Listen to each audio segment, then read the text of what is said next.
Hello, it's Matt here, just to let you know that yes, we are coming to Europe really soon, but before that, I'm going to be doing shows in Geelong and Brisbane, and I would love to see you at those shows. So, Brisbane is on the 19th of October, and Geelong on the 31st of October, and then after the Do Go On tour of Europe, I'm going to be doing 3 Who Knew It shows in London on the 17th of November, Leicester on the 21st of November, and Edinburgh on the 23rd of November. And you can get tickets to all these shows at mattstewartcomedy.com. Looking forward to seeing you there. To get people excited about Boost Mobile's new nationwide 5G network, we're offering unlimited talk, text, and data for $25 a month. Forever. Even if you have a baby. Even if your baby has a baby. Even if you grow old and wrinkly and you start repeating yourself. Even if you start repeating yourself. Even if you're on your deathbed and you need to make one last call. Or text. Right, or text. The long-lost son you abandoned at birth. You'll still get unlimited talk, text, and data for just $25 a month with Boost Mobile. Forever! After 30 gigabytes, customers may experience slower speeds. Customers will pay $25 a month as long as they remain active on the Boost Unlimited plan. Forever. Hey, true crime fans. Tired of ads interrupting your gripping investigations? Good news. With Amazon Music, you have access to the largest catalog of ad-free top podcasts included with your Prime membership. After all, ads shouldn't be the scariest thing about true crime. To start listening, download the Amazon Music app for free or go to amazon.com/ad-free true crime. That's amazon.com/ad-free true crime to catch up on the latest episodes without the ads.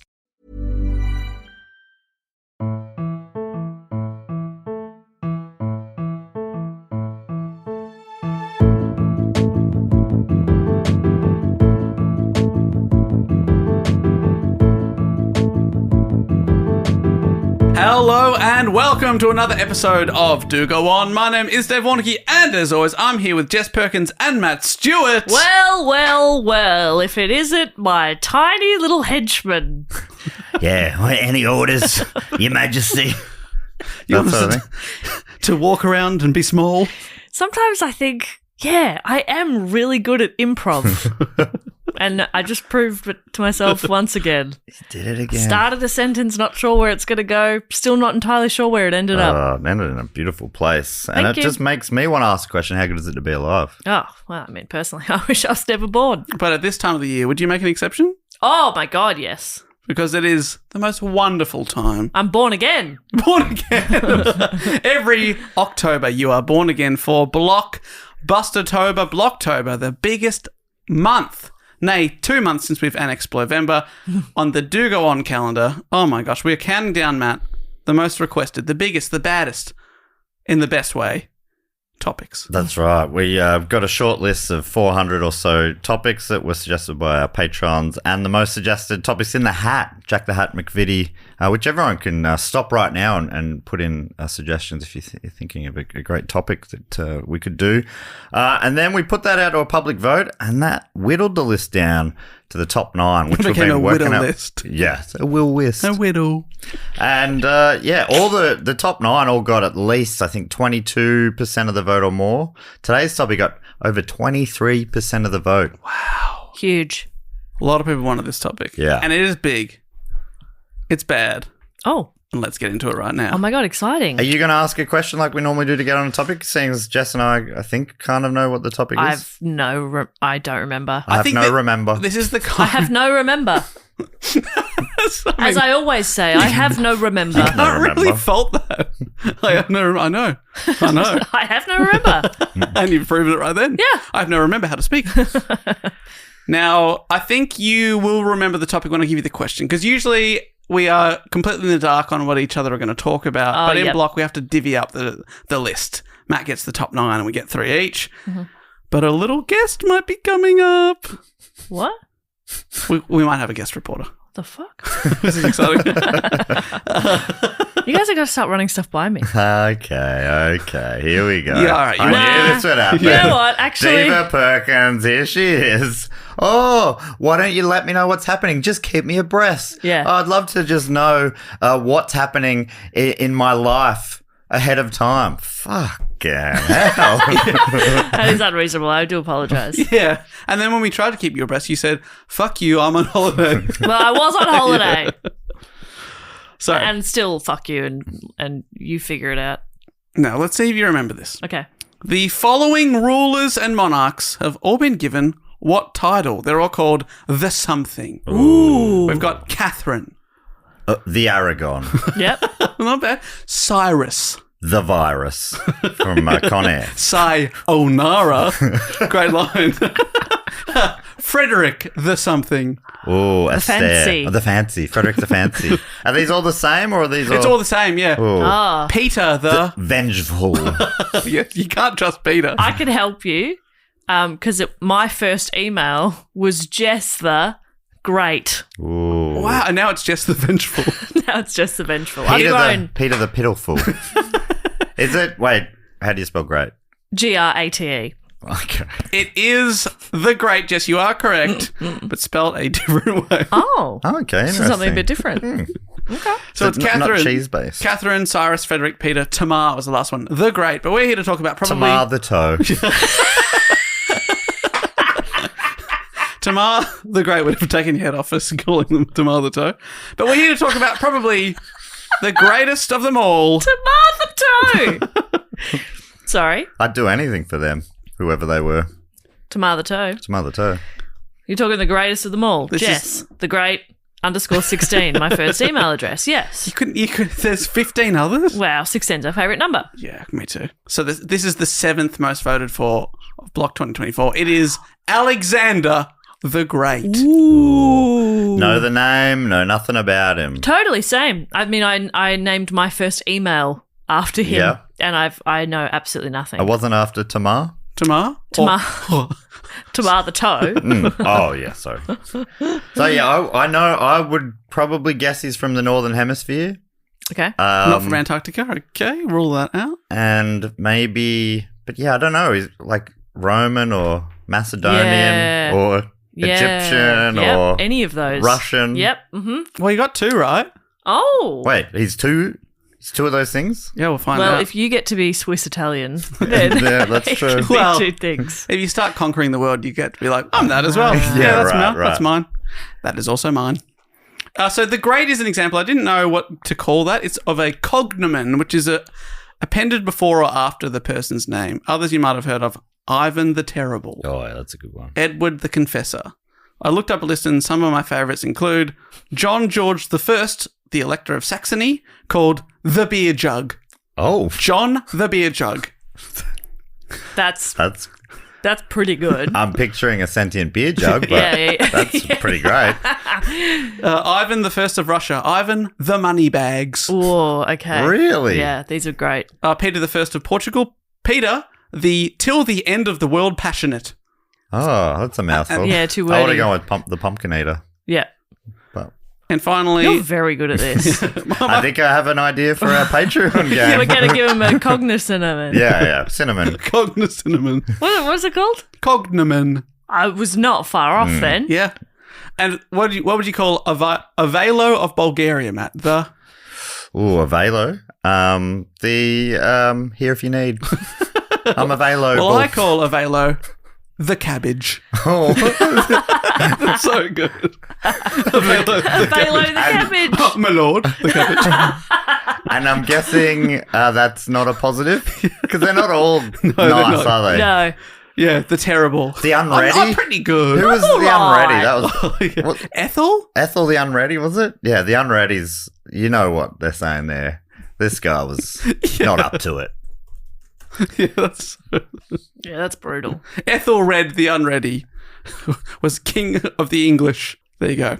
All right, so today we're not talking about the cabbage or the beer jug. We're talking about Alexander the Great, which, not surprisingly, has been suggested as a topic by quite a few people, being a very famous person and being so high on the block list. And thank you to William Young from Hull in England, Leon from New Zealand, Max Edmonds from Bristol, Lenny Hoynes from Norway, Peter Grove from Kidderminster, Worcester in the UK, Lorraine Gray from Sydney, Andy Johnson from the Wirral, also in the UK, Kieran Darcy from Birmingham, Braden from Brisbane, Joseph Busby from Wellington, New Zealand, Keith O'Hugan, originally from Sligo in Ireland, but at the time of suggestion was living in Vancouver. I like that kind. Let's Keith. Let's hear where were you born? Yeah. Where'd you go to school? Yeah.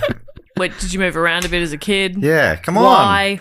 And how? Yeah, what? Why are you leaving us hanging, man? Yeah. What's your full address now? We do ask a lot What's of questions. your mother's maiden name? Yeah. First pet. Also, Kevin Packrad from Wingdale, New York, Michael Schneider from Israel, Josh Monson from Christchurch, Julian McMahon Hyde from Geelong, Sarah Smith from Dublin in Ireland, and finally Anna from somewhere in the ACT here in Australia. Whoa, that's Awesome. that's a few different places. All And over. it goes back like since we started the pod, basically many years. People have been trying to get us to talk about Alexander the Great. Now, a bit of a note up top. Alexander the Great is probably the most famous person of the ancient world and is one of the most famous people who ever lived. But he lived ages ago, well before Jesus, before the Roman Empire, before sliced bread, very long Before time. sliced bread. When was sliced bread? How the fuck were they eating bread? Like a snake. You jam it in your gob. Well, Good luck to you. dislocate your jaw. Dave, here's the thing. Sometimes you're very funny. Sometimes. Yeah, maybe once every 10 episodes or so. Yeah. But And I I'm always trying. make sure to point it out. And always catches Jess off guard. Wait, what? Me? A comedian, funny. So he lived ages ago, Yeah, so long ago. Not many contemporary sources of his time have survived, and a lot of what we know is from ancient historians who are also very old, but they're writing from at least a couple of hundred years later, Wow. who did at the time have access to the contemporary accounts. But even though the original sources are lost, thankfully, the new accounts based on them have survived. This is giving TikTok vibes in that you're immediately defensive. Do you know what I mean? Yeah, Like, here's a recipe for this chicken. Now, if you have an allergy to something, I'm really sorry. There's immediate defensiveness. If you don't eat poultry, Yeah. this recipe is probably not for you. But somebody will still comment and be like, I don't eat chicken. And you're like, okay, then don't make this recipe. But they can't quite make that step themselves. So I You're mean- just saying that, look, this is from such a long time ago. Yeah, but I'm being defensive up top so we can have more fun with it, basically, because we have to factor in that Alexander had his own biographers that travelled with him. He was a fantastic self-promoter, was viewed as a literal god on earth, so some of it needs to be taken with like a mine full of salt. Yeah. But Now, the saying taken with a grain of salt means you're taking it like with a tiny thing. A mine full of salt? too much. What does that mean? You've changed a saying that has a very simple meaning. Take it with this tiny thing. But you're saying a mine full of salt now. I don't understand. Do you understand why I'm being defensive up top? Absolutely. Because of assholes like this on the you YouTube got this comments. guy. I know. He's a nightmare. I don't understand. What do you mean? What I'm trying to say is, if you want a fact-checked account where every 3 sentences they say, but this account is debated, or we're not sure it actually happened like this, then there are literally hundreds of books and documentaries on this guy and other podcasts with interviews with historians, but we're not historians, we're comedians, and this is Block, where we take on the biggest and wildest stories. So what I'm saying is I want to believe. Yeah. You know what? I'm going to lean in. Yeah, I'm I'm going to believe everything. Okay, well, I I'm guess I'm taking going it to have all- to be Scully here, Mulder. And there's know. got to be, I don't know, Mulder. I don't know, Alexander. There's got to be a scientific explanation. Alexander, you're not so great. So I'm going to give the most fun account of an adventure story that's quite frankly, in some bits, hard to believe. Cool. But it is one of the most famous people who ever lived, and let's find out why. That was a great vibe. Love that. Thank you. Yeah. Thank you so That much. was really he was setting the tone for Yeah. fun. For fun. Tingles. Yes.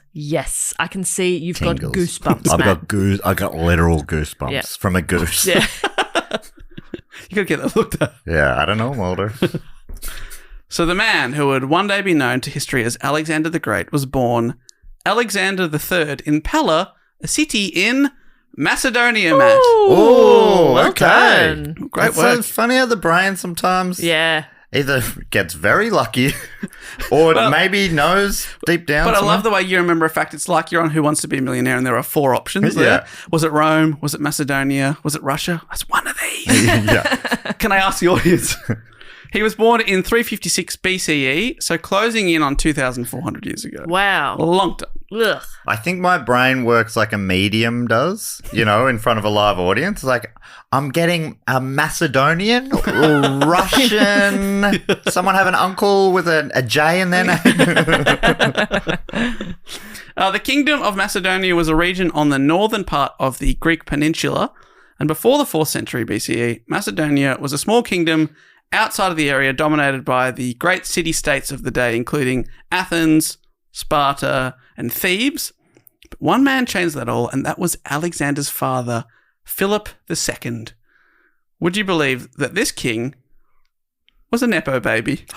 Oh my God. Classic. What? For 2,000 years we've been doing this. Yeah. God, the rich getting richer and the rest of us. Believe it. Are you telling me his parents were hyperlinked on Wikipedia? Oh, yeah. You always know. You're like, oh, okay. Oh, here we go. Yeah, had a bit of a head start, this guy.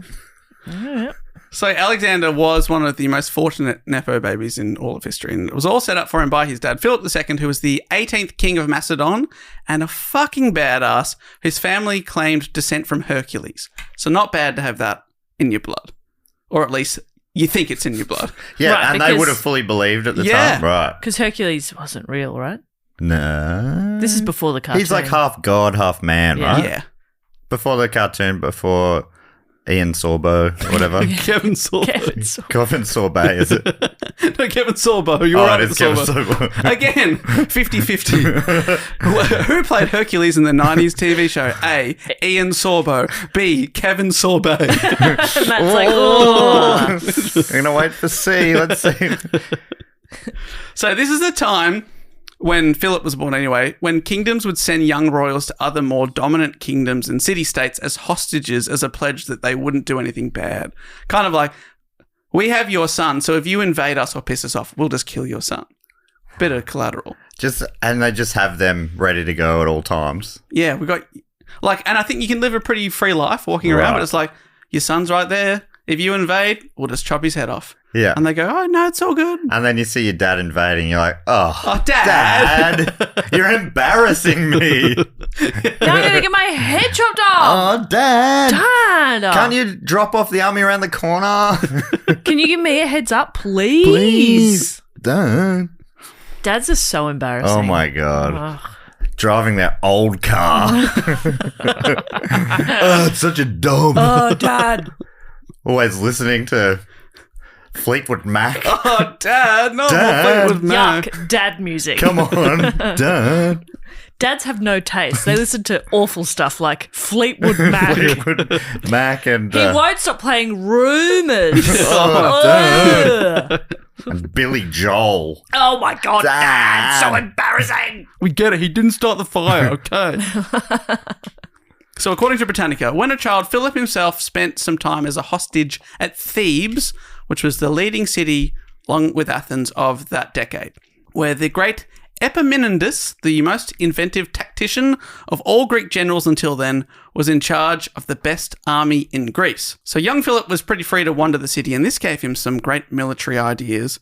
And when he was sent home to Macedonia, where his brother was on the throne, he was given a command of part of the army. His brother unexpectedly died during an invasion from one of their neighbours, the Illyrians, and the kingdom of Macedonia was in absolute crisis, and it was very dicey times.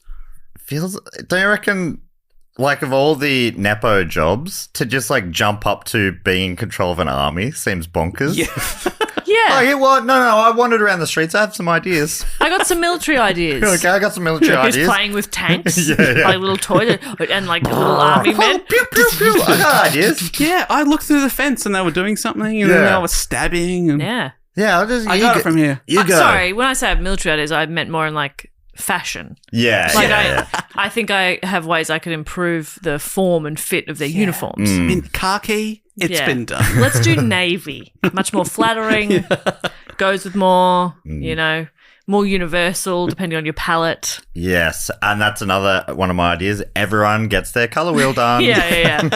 And I'm gonna add a chunky belt. Ooh, But not yes. not with like stuff on it, like like a tool belt kind of thing. Just a pop of colour. Yeah. Yeah, You a know? bit of an accessory. Yeah, that's right. So his brother died. There are other claimants to the throne, but Philip emerged victorious and took over from his now dead brother at the age of just 23. And he immediately showed that he was a brilliant political negotiator and bought off the invading army with money and land and signed a treaty. It's really fun that's like just giving up. That's the. He was really good. He just said, "Have whatever you want." Man, that's shrewd. That is shrewd. yeah. I'll give you land. I'll give you money. Take Jeez, it. Take it all. How do they This do guy's it? had some ideas. Yeah. But the smart part was he'd bought himself some breathing room and he used the time gained to revolutionize and prepare his army. And according to Fashion. many... Yeah, His army's fashion. Yeah. According to many, he was a military genius and a fashion icon. He was doing it all. Fashion. He started training a large professional army, and which like feels pretty obvious, as opposed to getting citizens who were occasionally called up to fight and then they'd go back to their day job, like working a farm or whatever. So his ideas are all just pay for it. Yeah, Good ideas. cash. Throw money at the problem. Throw money at the problem. And he increased the army in size from 10,000 to 24,000 men. And he changed the way they fought. This is the important bit. And the weapons that they used. During this period of history, a dominant formation for fighting was the phalanx. Oh, yeah. Heard of a phalanx? Of course. Is that It's like one a of the flying bones in your V ear? in Mighty Ducks. Yeah, Triple Deke. Yeah. Exactly. Well, kind of. Used particularly by Greek armies, rows of men with shields in their left arm and a long spear in their right arm would lock in closely together with the spears pointing forward in front of them, and then they'd hold a tight line together. And it was very difficult for anyone to get close to the soldiers, who were called hoplites or hoplites, and they could all advance together in a big square column and smash into the enemy and just keep stabbing. Right? And it was really, really effective. It was like the early version of, I'm just going to swing my arm, and if you get in the way, that's on you. Yeah. Philip had seen this in Greece when he was a young hostage, and now king, he had an epiphany. Wait, so Alexander the Great was Philip. I missed that. This is his dad. Oh, this is his dad. This is all his dad. Oh, yeah, I knew. I knew. I was just checking for the listeners at home going, wait, what? What's going on? Just anyone who's listening like that. I thought I'd be there. So no, it's Alexander's dad, because you got to talk about his dad because he inherits a sick kingdom from his dad. Yeah. And his dad does a lot of the hard work. Sick in a positive way. Yeah, like hell yeah. Yeah. Oh, that's sick. That is sick, Philip. No, You are like, sick. oh my God, that is sick. Yeah, actually, it was sick when Philip inherited it, but by the time he was done with it, it was sick. Okay. Yeah. Do you understand? Do you get it? Yeah. I love it. Do you think Philip... Oh, I got it. Do you think in Melbourne CBD is named after it? we love... There's a place not far from Comedy Republic where we've done many shows called... And we're obsessed with it. It's so funny. I think we're semi-confident it's like a shady sort of... Actually, I don't know. Should I be saying that? I'm not sure. I don't know. Beep that out, AJ. But anyway, I want people who are visiting Melbourne to get a photo outside of... There's a Macca's next door, so you can have a bite to eat as well. Yeah. And then go see a show at Comedy Republic. Perfect night. What a night out. Macca's, comedy, goodbye. Goodbye, leave Melbourne, never come back. Yeah. Why? You don't need to come back. You've seen it all. So this Flinders is... Street Station, yada, yada, yada. Yeah, whatever. Yeah, you get that. You take a tram home somewhere, but that's You'll fine. be right. So Philip is in charge of the army, Matt, and he's revolutionising it. And at the time... Philip is such a funny name for a it's great, isn't badass. it? So funny. Phil. Yeah. And he's a real badass. Yeah. He's like a real badass. But he saw the Greek armies with these formations, these phalanxes with their spears, and he thought, what if I made the spears even longer? Oh, yeah. Whoa. That He's is got some badass. military ideas. Yeah. And these new spears were called sarissas. Ooh, I like that. And they were 1.5 times the length of the ones typically used by his Greek neighbours. And they measured 5 to 7 metres in length. Yeah, Or you can't get close to it. 16 to 23 feet. It's such a funny idea. So It's like, long. I've got this idea. It's going to revolutionize everything. You know that thing they're already doing? That, only longer. Way longer. Here's the thing. In the formation they're making, yeah, that would... Because then you can't dodge one spear because there's another one right next to it. Yeah. That is going to be really effective. But imagine somebody trying to attack you just holding a 7-meter spear ahead of you. All you have to do is get around the arrowhead. Yeah. And then what are they going to do? Thwack They're you? like wobbling. It's like, I imagine it does look like when like an Olympian is running in with a pole vault. Yeah, That's what yeah. a single one of them would look like. A single one would not be that scary. Sort of wobbling along. Yeah. You just step sideways Come slightly. here. No, don't turn around. Yeah. And then... Yeah, that's all they could do. You can But imagine a that- whole line of them, yes, very scary. That's how the pole vault originated. It was an accident. Yeah. The spear got caught in the ground and go, whoa! Hang on, that's And interesting. they're like, hang on, I'm on the other side of this city wall. That was I landed actually in Olympia. that was actually a little bit fun. Should Should we try that again? So they're carrying these ridiculously long spears, and that meant when they came up against their enemy, their attackers would be even further away. Like they can't get, like if a cavalry, like a horseman runs up to you, they can't hit you because you've got like multiple meters of spear in front of you. Oh, that horse. That poor horse. Been skewered. Jeez. No good. And it was also true when coming up against the Greek phalanxes who had their own spears, but not as long, so you could stab them from further away. Oh, phalanx and phalanx. Yeah, but the phalanx on phalanx, longer spear wins. Now we've got an arms race.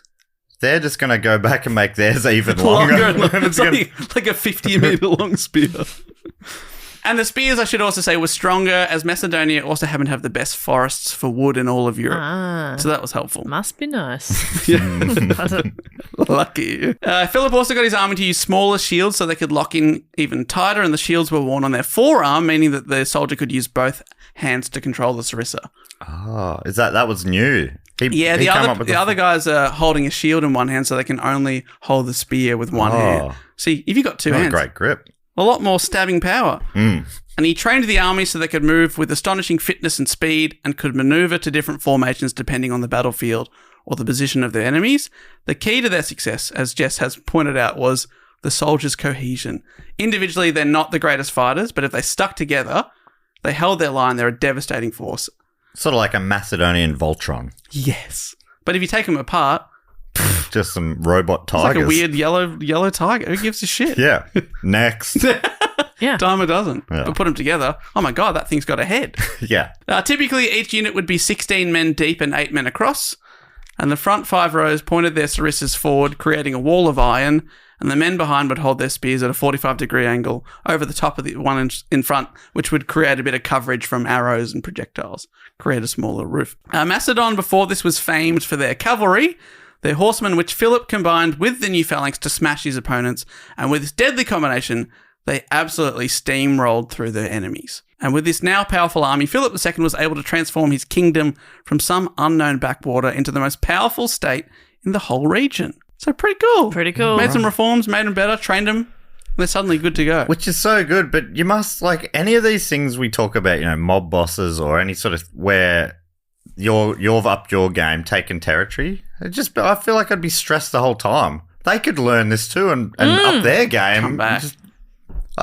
But anyway, he didn't care about that. But he wasn't stressed because, like I said, he was a bit of a badass and he loved fighting. Oh, he's like, I dare. This is fun. And he led from the front, risking his neck alongside his soldier. He would lead them into battle. Phil. That's not the kind of leader I would be.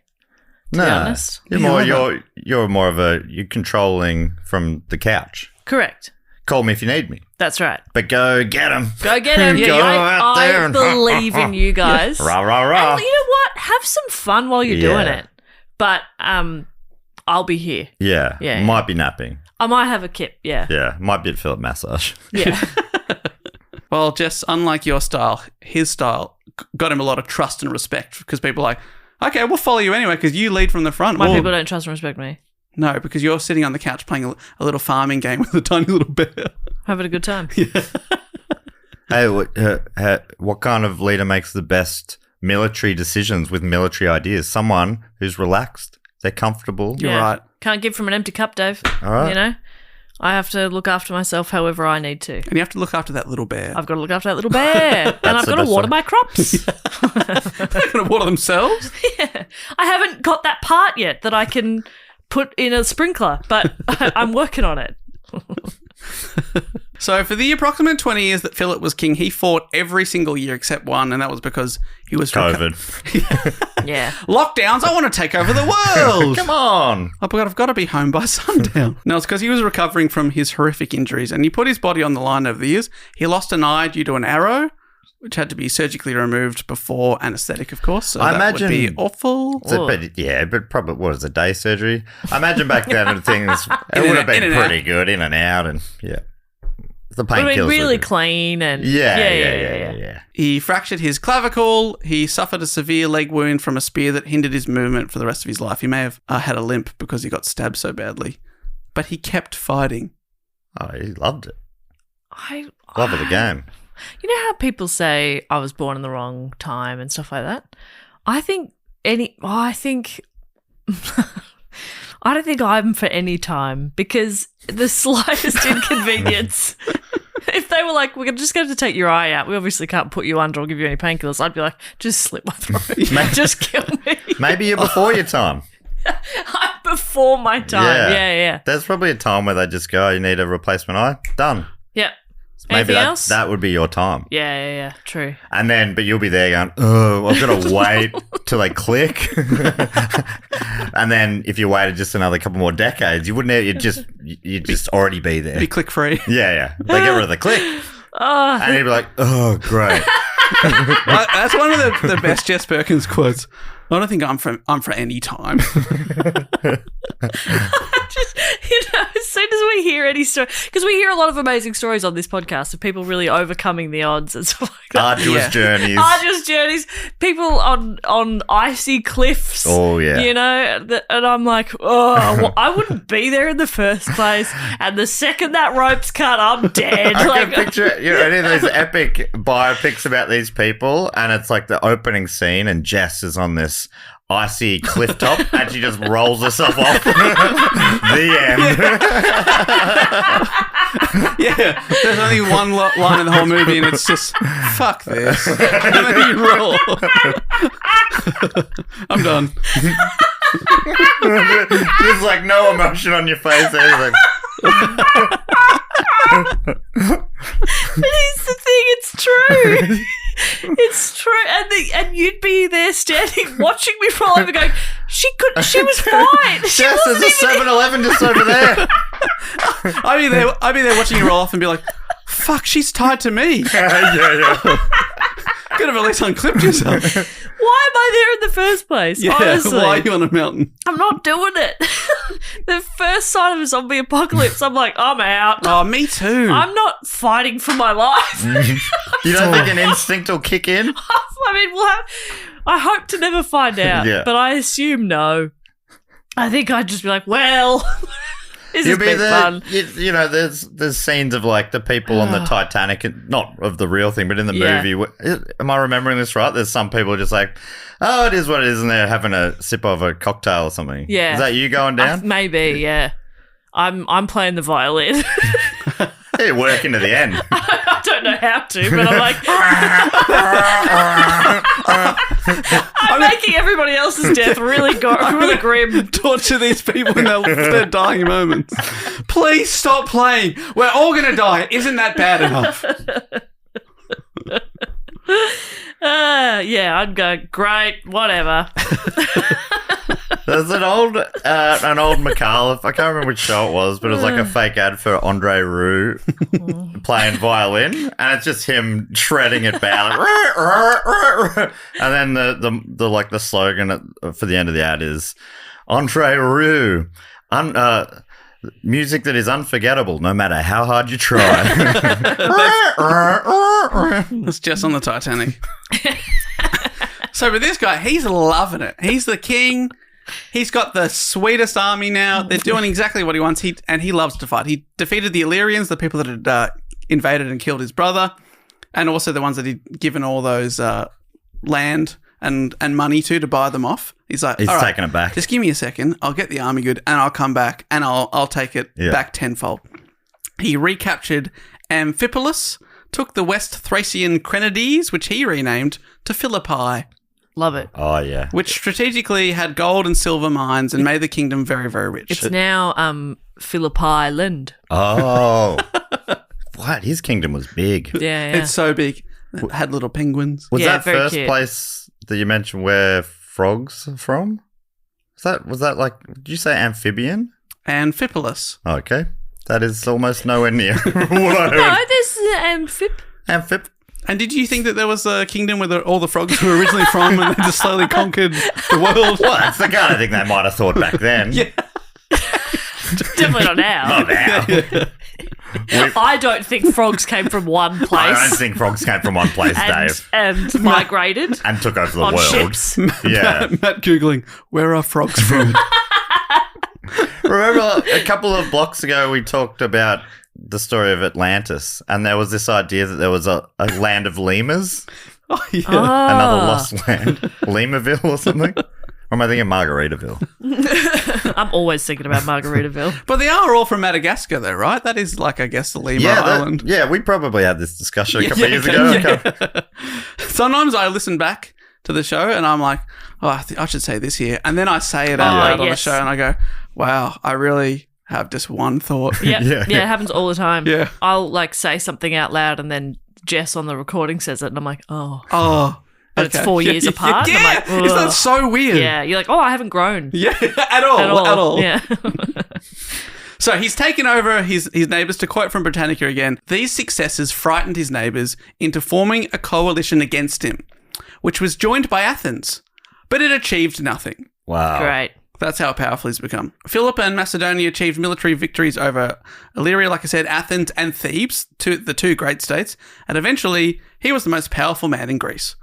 He was also charming, smart, and has been described as the most impressive person in the Eastern Mediterranean at the time. He was just like an impressive dude. Right.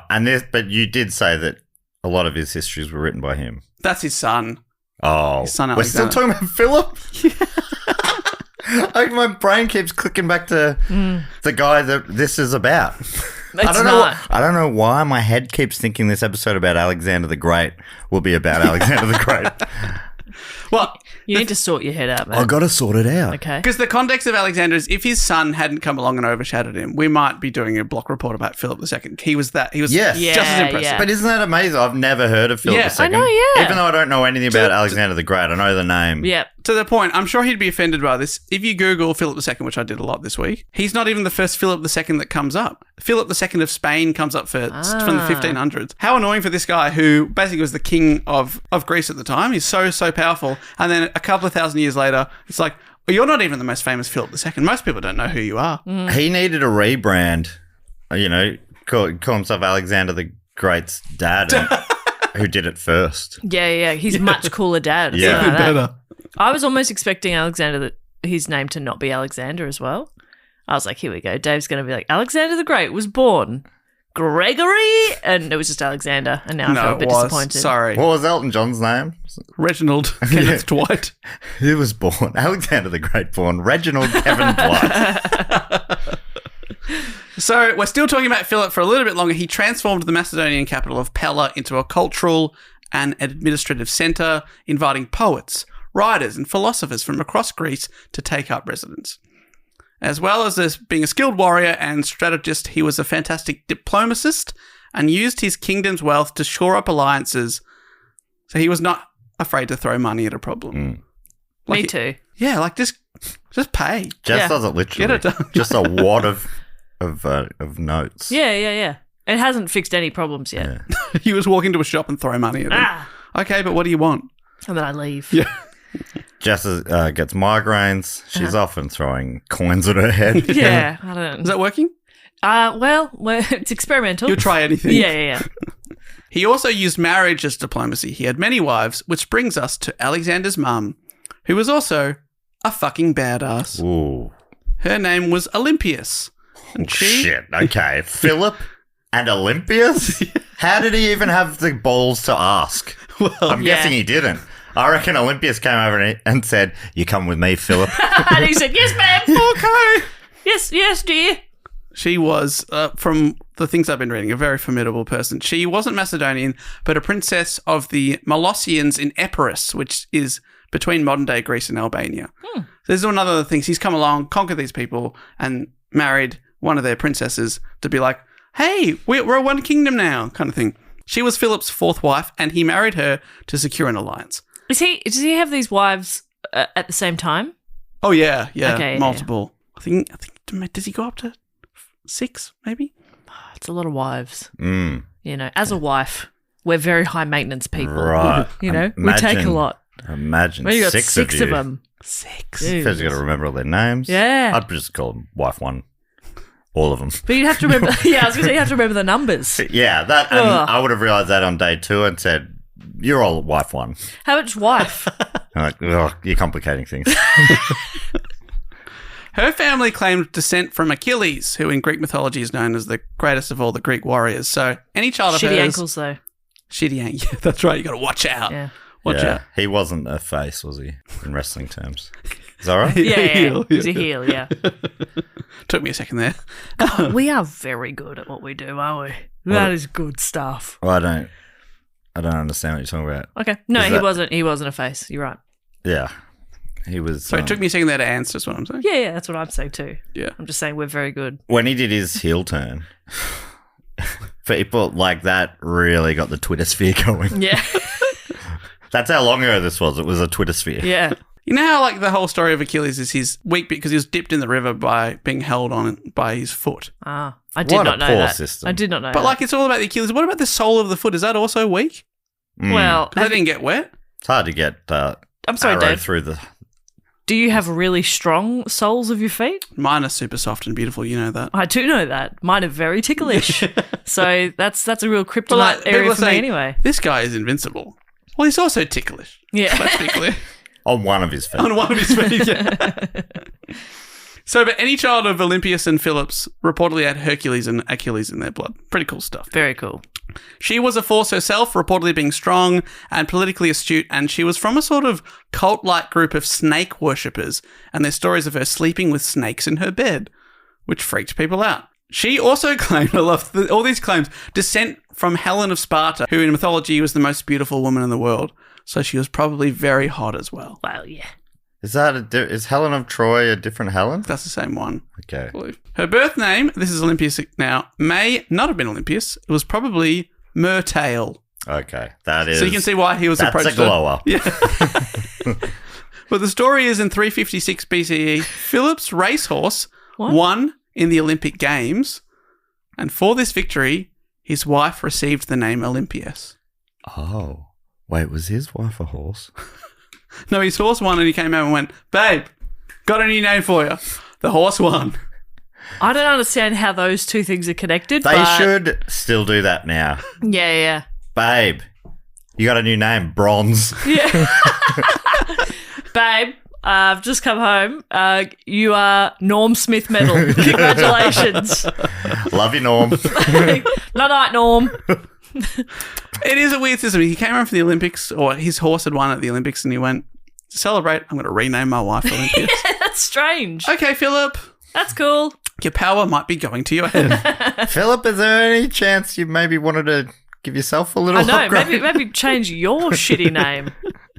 No, what was hers? Myrtale. Yeah, no, that's... Have you seen Robin Hood Men in Tights? Oh, yeah. And the joke in that about there's a witch's name, her name's Latrine, and the king's like, Latrine, that's a beautiful name. And she's changed it.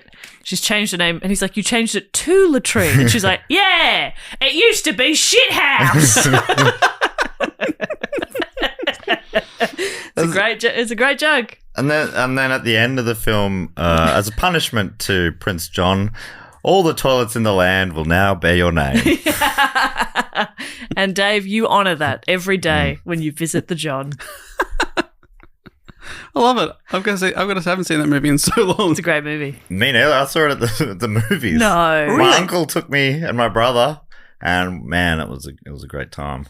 Did it come out around the same time as Con Air? I think he took me to that as well. Ooh, probably a few years earlier, I reckon. Well, I've just merged. But you can go to the movies twice with an uncle. That's okay. Yeah, he didn't have to. It didn't have to be back to back. He didn't have to be the same day. In fact, it was pretty unlikely. Yeah. He probably took you back when I was a boy. For a movie, you had to save up once a year. You had to save up for a couple of years between those movies. And they had a half time, didn't they, for some refreshments? And your brother. So, you know, that's two kids' tickets. And you wouldn't when they brought in the talkies. We were like, what? What? What? We didn't know. Like, I don't know what. We just did. We're like, what? You know? We didn't even. It was, man. You should have seen our faces. They were like, what? I think that's almost. You really should see his face. Sort of like that. Uncle, the movies are talking to me. Yeah. Is everyone else hearing that? Can you hear that? Latrine? Can you hear I'm freaking out. I'm freaking out. Is everyone else hearing that?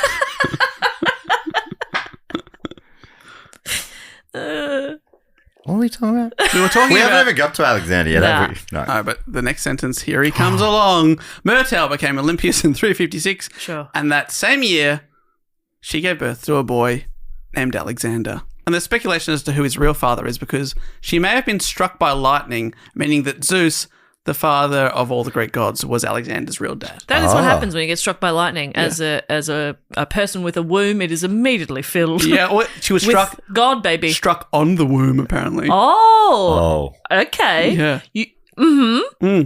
Struck on the womb. Jess, we want to believe. I do. I'm this is not my that silly voice. That's my oh. Yes.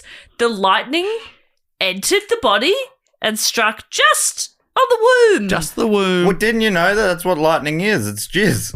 It's sky jizz. Is it? It's God jizz. Really- Yeah, it's really- Greek God jizz. Really hot scotch. That makes sense. Yeah. That's beautiful. Yeah. Oh, yeah. What? Why are you making that face? But no, I think that tracks. Yeah, so Zeus is actually his father. It's a Jesus sort of situation. But I'm sure Philip's going to be a pretty good, stepdad. And so, and we're talking like 3, this is BC. Yeah. So, yeah. And then you were saying it was written about a few hundred years later. So was Jesus one of the writers? Yeah, that's right. His first draft. Wow. They used to, because then the Bible got written 100 years after Jesus, right? Everything took a while back then. Yeah. Yeah, publishing deal was really hard to come by. Yeah. A lot of red tape too. Oh my God. Yeah. Very slow processes. Not like now. Because you had to wait for 50,000 people to write them out by hand. Or That's true. put into the stone tablet. That takes ages. Yeah. So, the system's easier now. I'd be rolling off the cliff. Too hard. Hello, Jess, can you please translate this Bible into stone? Nah. This is a shrug. I'm good. What Jess was the does line? her old shrug Fuck and roll. this. Fuck this. Fuck this. Right. But you're not even on a mountain. You're just in the street, just rolling away. Into traffic. Hoping a horse-drawn cart, some sort of donkey will crush your head. So Alexander finally came along in 356 BCE. We don't know that much about his early childhood, but there's a story from his youth that shows the kind of determined person that Alexander was, even at a young age. When he was 12 or 13, Alexander greatly impressed his father and his peers when a horse was presented to his dad, King Philip II. A guy called Philonicus brought this very expensive horse in. It was huge, and it cost 3 times the price of any average horse. And the horse seemed wild and untamable, rearing up at anyone who came anywhere near it. Philip, the king, balked at the beast and ordered it away, stating that no one could possibly ride it and that his time was being wasted. Alexander, who remember was about 12, was watching on as the horse was led away by its disgraced seller and said, "What an excellent horse! Do they lose for want of address and boldness to manage him?" Basically calling his father and all his elite generals spineless for not even having a go. Philip said to his precocious son, "Do you reproach those who are older than yourself, as if you were better able to manage him than they?" And Alexander said, "Yeah, I'll have a go at taming it. And if I can't, I'll even pay for it myself." And the king's probably like, "With what money?" That's my money. That's my money. Yeah. You're not rich, I'm rich. Real big call there, young fella.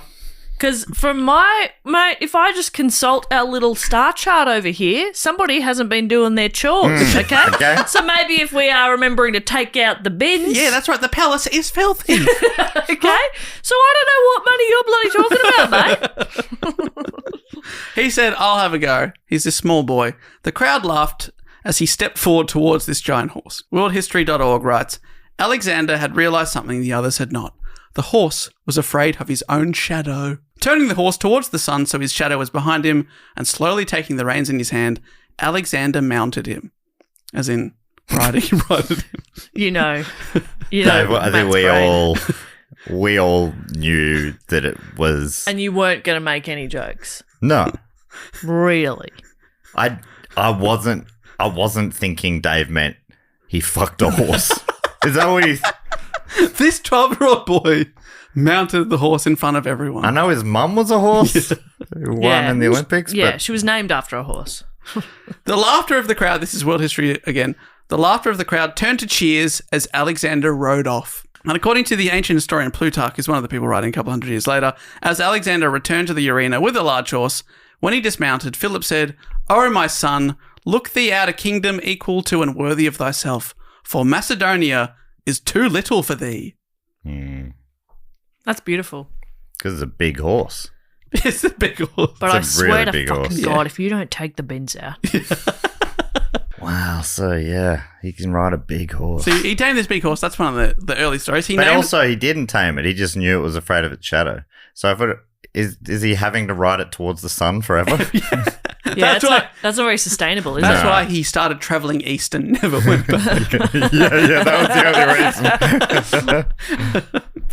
He named the horse Bucephalus. I've also heard Spucephalus? Bucephalus or Bucephalus, I've heard as well, which literally means ox-headed, and supposedly comes from a brand or a scar on the thigh of the horse that looked a bit like an ox's head. Where did he get his ideas? Brilliant. Historians claim that this taming of the wild Bucephalus was a turning point in the young prince's life, demonstrating the confidence and determination that he would hold throughout the rest of it. Alexander and his horse became inseparable, and he rode Bucephalus into battle for almost 20 years. Wow. So he became his best pal. Such was Alexander's love for Bucephalus that when the horse died, probably from old age, at around the age of 30, he named a city after it called Bucephala, where the horse was buried, which is That's nice. quite impressive. Does that city still remain? No, it's in India somewhere, but they're not sure where it was. He also later named a city after his favourite dog, Peritas. But that was years away. I love that this world includes a Philip. No other name has survived. Philip has fought through the centuries. I'm nearly every other name I'm going to mention. Bucephalus. Beautiful name. Beautiful. Beautiful name. Bucephalus name. It's so beautiful. Bucephalus. So for now, he was... does sound like some sort of bubonic syphilis. Yeah. Sounds awful, doesn't it? Yeah. Sounds rank. But that's years away. For now, he's but a boy, and a very educated and accomplished one. When Alexander was young, he was taught to fight and ride by Leonidas of Epirus, who was a relative of his mother Olympias, as well as to endure hardships such as forced marches. So just because he was a prince didn't mean that he had everything easy. His dad wanted to train him up to be, he's like, I'm a badass, I want you to be a badass as well. He was also famously tutored for years by the Greek philosopher Aristotle. Ooh, it's a big one. One of the big ones, who himself was tutored by Plato, who was himself a student of Socrates, who is credited as the founder of Western philosophy. So it's this amazing line that leads to Alexander. Aristotle's dad was Alexander's grandfather's personal doctor, so the families knew each other. Philip II had asked Aristotle, this is Alexander's dad, personally to tutor his son and promised to rebuild Aristotle's home city, which had been destroyed. He's like, I'll use my resources to rebuild your city if you look after my son. But it's worth noting that Philip II was the one who had destroyed Aristotle's home city. Okay. Yeah. Hey, that thing I blew up, I'll rebuild it for fix you. it. I'm a good guy. Yeah. So he's got this amazing teacher. It's kind of like if Albert Einstein was your personal physics tutor. You'd be like, whoa. I still wouldn't understand any of it. Albert, slow down. I feel like, I don't, okay. You can see him just tearing his hair out and then rolling off a cliff. You're like, nah, too hard. Fuck this. I don't know what it says about me, but you're absolutely right. I would just be like, oh, get fucked. I knew this was a bad idea. Climbing a mountain, terrible idea. What was I thinking? Doing physics with Einstein? What was I thinking? Forget it. He's not going to start with the super basic stuff, is he? No. That's boring to him. Yeah. So Aristotle sparked and fostered Alexander's interest in literature, science, medicine, and philosophy. He also loved music and played a stringed instrument called a lyre. Like I said, not heaps is known about his youth, but there are stories of him visiting dignitaries about the boundaries and strengths of Persia, which is one of their enemies, when he was just 7 years old. And it's like, all right, that's a weird thing for a 7-year-old to ask about. How's school? Got a girlfriend? Some of the boys he grew up with, including Cassander, Ptolemy, and particularly Hephaestion, would become his lifelong companions and generals in his army. Kind of his crew that would later be known as the Diadochi, which we'll talk about later. Ooh. Okay. I'll remember. The Diadochi. Hey, true crime fans! Tired of ads interrupting your gripping investigations? Good news! With Amazon Music, you have access to the largest catalog of ad-free top podcasts included with your Prime membership. After all, ads shouldn't be the scariest thing about true crime. To start listening, download the Amazon Music app for free or go to amazon.com/ad-free true crime. That's amazon.com/ad-free true crime to catch up on the latest episodes without the ads. This podcast is brought to you by Squarespace, the all-in-one website platform for entrepreneurs to stand out and succeed online.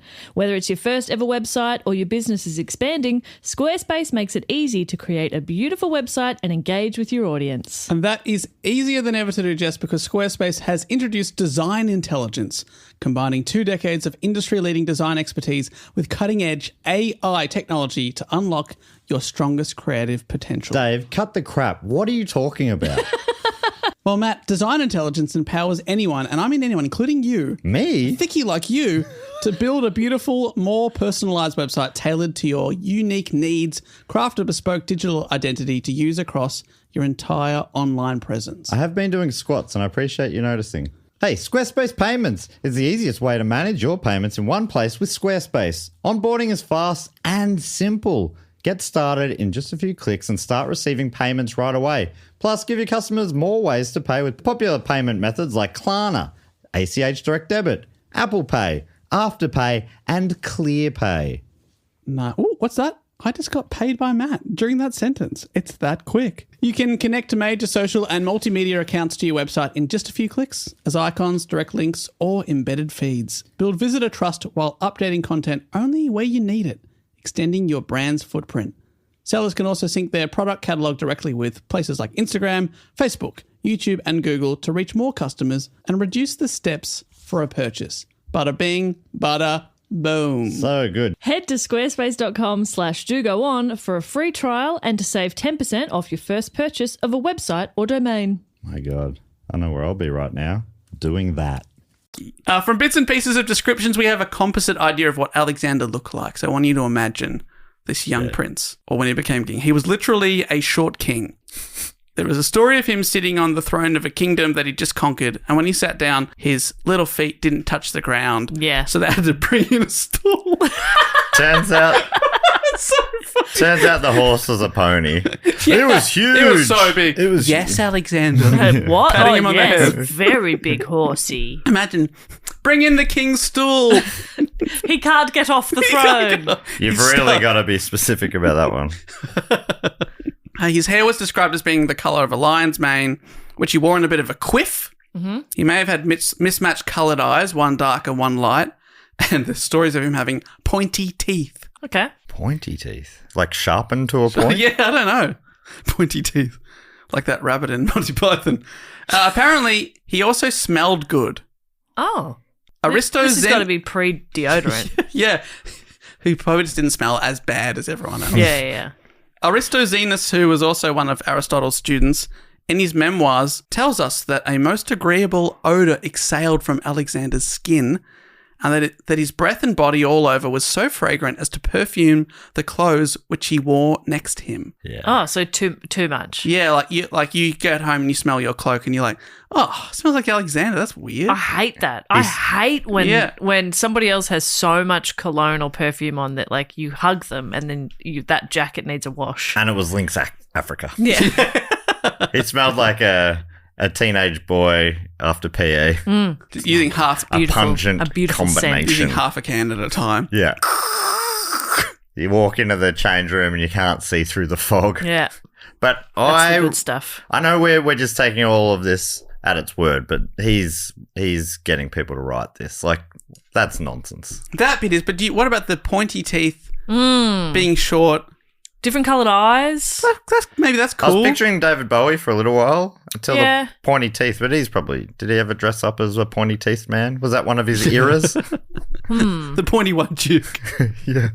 But anyway, I think that's a strong... It's a strong look, yeah. His voice was also somewhat high-pitched, apparently. Okay. All right, everyone. So, Dave, so far you were like, he's little and he needs help getting off high chairs. He's got a quiff. Like, you know who we're picturing? I've had to help you off many a tall stool. I think this guy sounds so hot. I've just noticed Dave's wearing a coloured contact lens in one eye. I've changed my whole persona. He's I want to speak like this. Yes, I just love all these little descriptions. That's a great kind of voice to say things like vociferous and all these old school names. Fetch me my horse, Dinostomini. Dinostomini. Is that right? I think that's right. Yeah, no, it's bubonic syphilis. According to History.com, when he was just 16 years old, his father went off to battle and left his son in charge of Macedonia. Very young. He had a party, didn't he? Yeah. We're going to having a kegger. Having a kegger at the palace. In 338 BCE, Alexander saw the opportunity to prove his military worth during the Battle of Chaeronea. Some of these are difficult words to say, I must say. You're doing a great job. Oh, you're making it look easy. Oh, I appreciate that. And I mean, we don't know if you're wrong or right. So just do it with confidence. Yes, and apparently some of these Greek words are also debated as to how they said them back then. Yeah, right. So a lot of them have 2, 3 possible pronunciations. Not debated by us. Not debated by us. However you say it, we're like, he nailed that. Yeah, perfection. spot on. We love him. He led some cavalry against the Sacred Band of Thebes, a supposedly unbeatable select army made up of 150 pairs of male lovers. Isn't that amazing? They were all couples. The whole idea was you're not going to be embarrassing in front of your partner. Like, you're not going to run away and you're going to be brave. You want to prove yourself. So were they lovers after they were recruited or before? I'm not sure the recruitment process was like you got, like me and you would get matched up, or if it's like we come along to the recruitment drive and say, hey, we've been dating for many years now. We love each other. Also, we're pretty good fighters, so we should be part of the... Because that makes more sense. Because otherwise it's like you two love each other now. Well, now that you love each other, you'll never embarrass. Yeah, you don't embarrass. Also, like, I met this guy Gavin last week. I don't care what he thinks. I don't give a shit about Gavin. I don't know if that logic stands of like, well, you won't do anything a bit embarrassing in front of your partner. It's like, have you ever been in a relationship? It's entirely you doing something embarrassing. Yeah, I feel comfortable being embarrassing in front of Gareth. Whom I love. Who I love. I met him last week, but quite honestly, Gareth and I are both running now. Like, we're both... We've got something to live for now. Each other. I love you, Gareth. So, the idea is that they're unbeatable, these 150 pairs, so 300 men. The teenage Alexander put his vigour and bravery on display, and his cavalry decimated the Sacred Band of Thebes. Oh. Were they the 300? No, but I will talk a little bit about them. In 2 paragraphs' time. Whoa. Can you believe that? You're talking about 2 groups of 300? Wow. What was this time? It is a crazy time. They made that movie, which I never saw, but I assume made a big deal about it only being 300. Yeah. But 2 paragraphs earlier, there was another 300 who lost, admittedly. Yeah. Pretty easily by the sounds of it. They were too busy loving each other to fight. Lover, not a fighter. Yeah. So he's very young, but he wanted to prove himself, so he was like, I'll deal with these guys that are supposedly unbeatable. The battle has been described as one of the most decisive of the ancient world. The forces of Athens and Thebes, like I said, the 2 big states were destroyed, and continued resistance was impossible. The war, therefore, came to an abrupt end. And Philip, his father, was able to impose a settlement upon southern Greece, which all the states accepted, with the exception of Sparta, which is where the 300 came from a bit earlier. This was called the League of Corinth, and Philip's the boss. They're like, all right, stop killing us. We'll all be part of this league together. And he said to these Greeks, let's go after the Persians from the Achaemenid or the Achaemenid Empire over eastern Turkey, who a century and a half earlier had fucked up Greece after the famous Battle of Thermopylae, which is the one with the Spartans depicted in the film 300. Ah. Any game of Thermopylae ends in drama. Yeah. You know, there's only one winner. Yeah, the board gets tipped over. I know. Nightmare. They should have known better. Mm-hmm. But Philip's like, we should go after these people. Yeah. Yes, it's been 150 years. I'm the boot. Yeah. They want to be the boot. I'm the boot. They can be the little dog. Yeah. Go directly to jail. Do not pass go. Mm-hmm. And he was chosen as general to go and pay them back. Soon after this, however, Alexander had a big falling out with his father. When Philip married another princess, this is a new wife, who was much younger, much younger than him, Possibly she's like 18 and he's like 45 or something. Her name was Cleopatra Eurydice, and that's not the famous Cleopatra. There's lots of Cleopatras in this empire. Great name. This was Philip's first wife from his home kingdom of Macedonia. Before this, he conquers a new place. He marries a local princess. Hey, we're part of the same family now. We're cool. Conquer concubine. Conquer concubine. That's what he did. Yeah. But he hadn't got any local wives. I guess he just didn't feel like he needed. He's like, I'm already the king here. I don't have any local wives. I don't have any wives. I've got all these secret second, third, and fourth wives, but no, nothing local. no secret first wife. Yeah. So she was much younger, the new wife, Cleopatra Eurydice, and this new marriage caused instant tension between Philip and Alexander and his mother, Olympias. Oh, because she was the most recent until that point? I think she was the most influential of his wives. Right. Probably saw herself, even though she wasn't the original wife, probably the top dog of wives. Top wife. Top wife. And then you're marrying this... Philip's top wife. It's you know a what great they say? TV show. Top wife, top life. They say that. Yeah. And it was at Cleopatra Eurydice and Philip's wedding banquet that her uncle, Attalus... The Attalus? From the book with maps? Jesus Christ. But he's the guy, he was from they had a guy who held up the globe.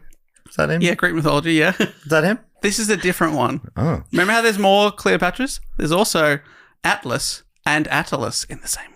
Oh, That's Attalus. Yes, Attalus. Attalus. Attalus. Oh, I'm sorry. Oh, sorry. Dave, you were saying Attalus. You were saying Attalus.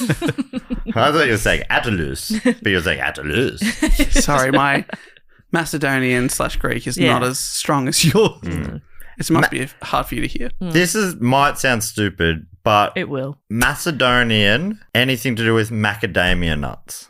You see, it sounds stupid, but neither of you want to go, definitely not, right? I don't think it has anything I to do don't think with it has anything to do with it, but earlier when he said Macedonia, I zoned out for a little bit thinking about macadamias. Yeah. I So, think I went through the same thing. I think it's just that they've both got the mac, Yeah. or like a mass, and then a ear. Yeah. You know? Man, we can finally claim something. While macadamia nuts originate and are grown in Australia, well, commercial production is mainly in Hawaii. Right.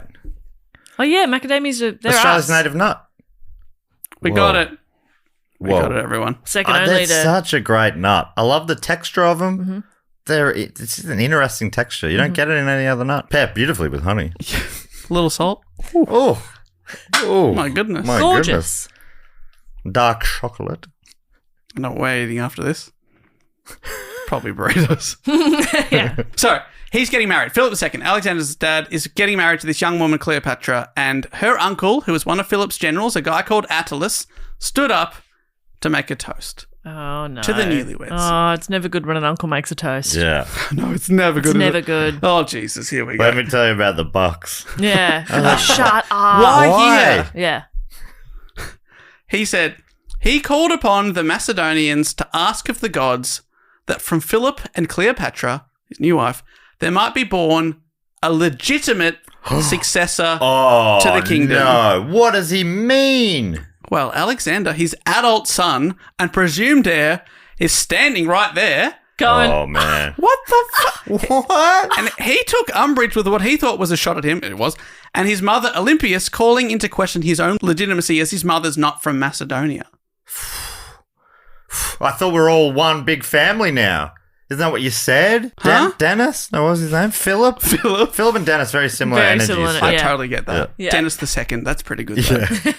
Dennis, the train station. my favourite train station. Yeah, there is a train station on the Hurstbridge line called Dennis. Is it on the same line as the Batman station? Because what a great journey Oh, my that'd be. God, what a journey. Going from, where would you do today? I travelled from Dennis to Batman. What is your life? So Alexander's like, what the fuck? So he basically got up and said, are you calling me a bastard? This is at the wedding. And told Attalus, go fuck yourself. Yeah. Possibly, according to some stories, throwing a goblet of wine in Attalus's face. I would have been throwing a goblet of fire. Oh. Or a goblet of knives Oh, at him. that's good. Sorry, I'm just sipping a goblet of knives and now I'm going to throw it at you. Yeah. Is that a Harry Potter thing? Goblet of fire is, yeah. Oh, not Goblet of Knives? Goblet of knives, no. I like it though. That was a Jess Perkins. But you were saying earlier you can't give from an empty goblet. You can't. You simply you have to refill your goblet before looking after others. Yeah. And Philip, who remember, it's his wedding. Yeah. He's the groom. He is outraged at the comment and the actions of Alexander. Fair. Really? Oh, not fair. No, he asked him to apologize. He's like, you can't tell... Not the uncle? You can't tell an uncle to go fuck himself and throw wine in his face at my wedding. That's a bad look. But the uncle was like, Dad, you're not going to back me on this? He was disrespecting me at your wedding?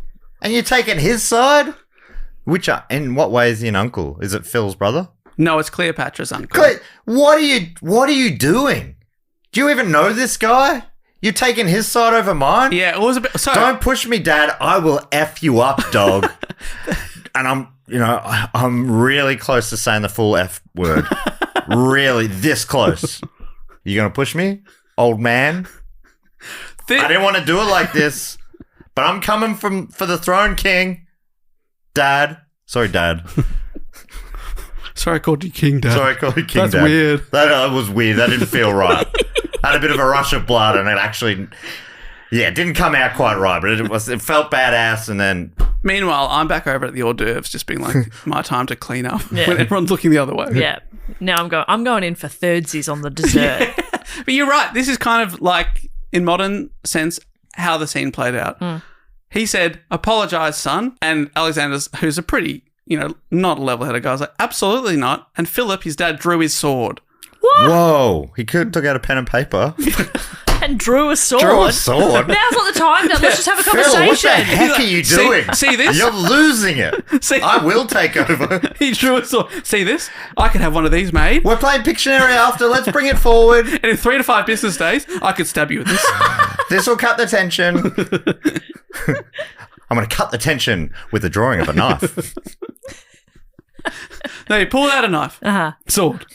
Big one. But Philip was probably drunk, and remember his leg was severely injured, and when he got up, he pulled his sword and he fell flat on his face. Oh, Phil. That's so embarrassing and very funny. But also that's going to then really because it's a bit funny, and also everyone's like, oh, let's check on him. It does bring it brings everything down a little bit, you know? Yeah, it's a bit of comic relief. That's a bit right. of attention. And we go, what are we doing here? This is silly for us to be fighting. Phil's on the ground. Well, Phil, get on up here, Phil. Down, Dad. Phil is down, and according to historian... Phil's had a fall. He's had a fall. Phil's had a fall. Oh my God, Phil had a fall. Did you hear? You can imagine all the aunties can't wait to catch up at the brunch section. Yeah. Did you see Phil when he had a fall? It was pretty funny. It was funny, but it was also touch and go. Yeah, it was, it makes you think, doesn't it? He is getting to that age where you need to start worrying. I've actually heard it's not the first fall. He's had a fall in the shower. According to historian Peter Green, so he's on the ground, Philip, standing over his father, who, remember, is the most powerful man in Greece. Alexander quipped, "That gentleman," said Alexander with icy contempt, "is the man who's been preparing to cross from Europe into Asia, and he can't even make it from one couch to the next." Oh, they were sitting on couches. Fair detail left there. That is, and he said that in front of everyone? Yeah, fucking smoked him. He's going for his dad. He's going for his throat now.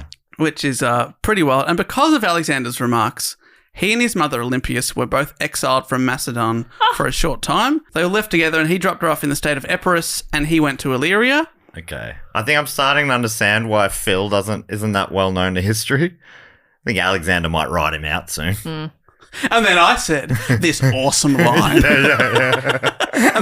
And all these women came up and said, "Whoa, they're the best abs I've ever seen." Yeah. And he fell over and he had a limp. Yeah.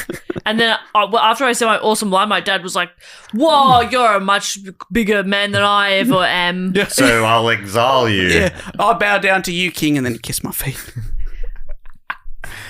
That's how it happened. And then I exiled myself. I said, yeah, I'll go away for a bit. And I just put my feet up for a bit because I smoked you, Dad. I smoked you. And he did, but he had to leave.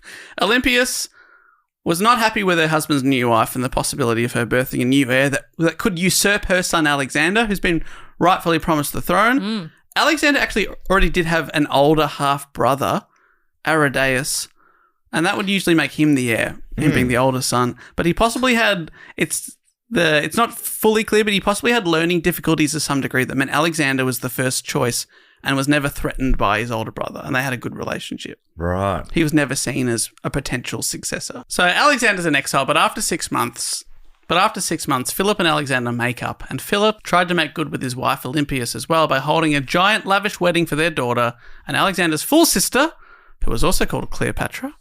This is very confusing. She was getting married to her mother Olympia's brother, and therefore her uncle, a man called Alexander of Epirus. Okay, so there's multiple Cleopatras, multiple Alexanders. We're marrying uncles. Yeah. What a funny, like, the mum and dad here, Phil and Cleopatra, are like from other countries. Phil and Olympias. Olympia. They've gone, Olympias. Yeah, they're from different Olympias. They've really like broadened out the gene pool, and now they're just bringing it right back in. Yeah. So they're heading in the right direction here. Nah, they want to keep it in the family in a weird way. And it was at this wedding between Cleopatra and her uncle that something happened that would change world history. And there's a couple of versions of events. One is Philip had personal bodyguards called Somastophylaques. Very hard word to say. Very hard. Even you see it written down, you're like, oh my God. Sounds a bit like snowflake. So Made it sound easy to me. It was actually really cool to watch. It tickled my eardrums. Yeah. Somastophylaques. Oof, that's nice. Usually 7 highly trained men that went with him everywhere. He went and he knew and trusted with his life. Mm-hmm. Often old friends or... Do you think 7 people you would trust with your life? I don't know. You? Nah. 7? Absolutely not. I mean, I'm looking at 2 of them right now. You would trust me with your life? Yeah. Dave, the second anything gets hard, I'm rolling off a cliff. That's you right. trust me? Whilst you're tied to me. Yeah.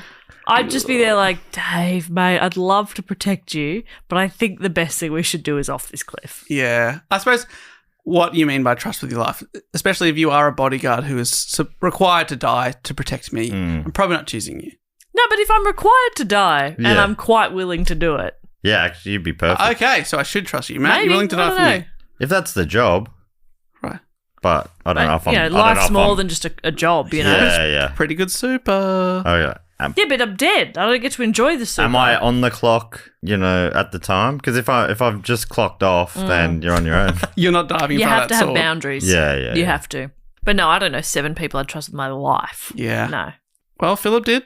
And one of these men was called Pausanias of Orestes. These are incredible names. Yeah. And then you just got a Philip. It doesn't make any sense. It's wild. It's very similar to June, where there's a Paul amongst all the other names. Yeah.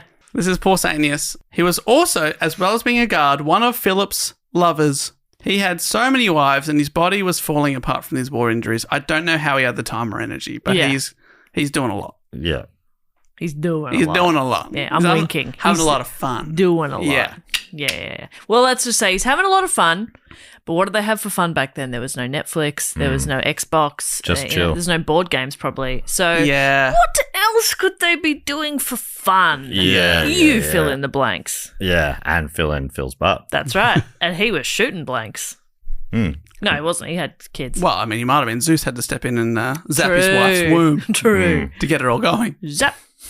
Just give it a quick zap. Okay, Chuck it on the so microwave. this Pausanias is Philip's husband. No, not husband, but a lover and a bodyguard. And bodyguard. Yep. That's not really disputed, but this sensational version of events comes from Greek historian Diodorus Siculus. They seemed a little more sex positive back then. Oh, I like that. There's so many people banging all the time. It's nice. It's very open in that respect, this kingdom, for sure. You would prefer it to be more open, your sex life and stuff? Yeah. All right. What do you want to talk about?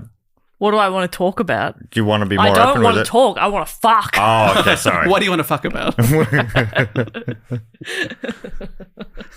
So this comes from a guy writing a couple hundred years later, Diodorus Siculus. Mm-hmm.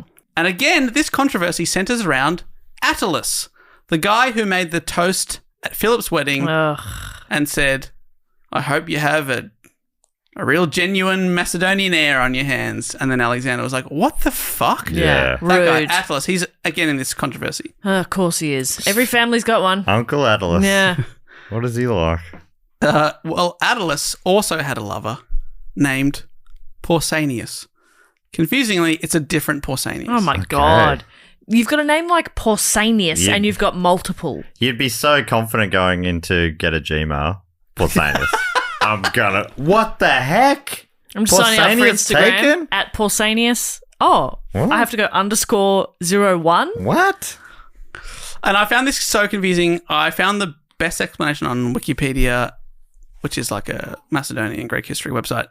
But I had to even make it Pausanias 1 and Pausanias 2 because I was still, because Pausanias of Orestes, I'm like, which one's that one? So we'll call the original Pausanias, the bodyguard, Pausanias 1. Yep.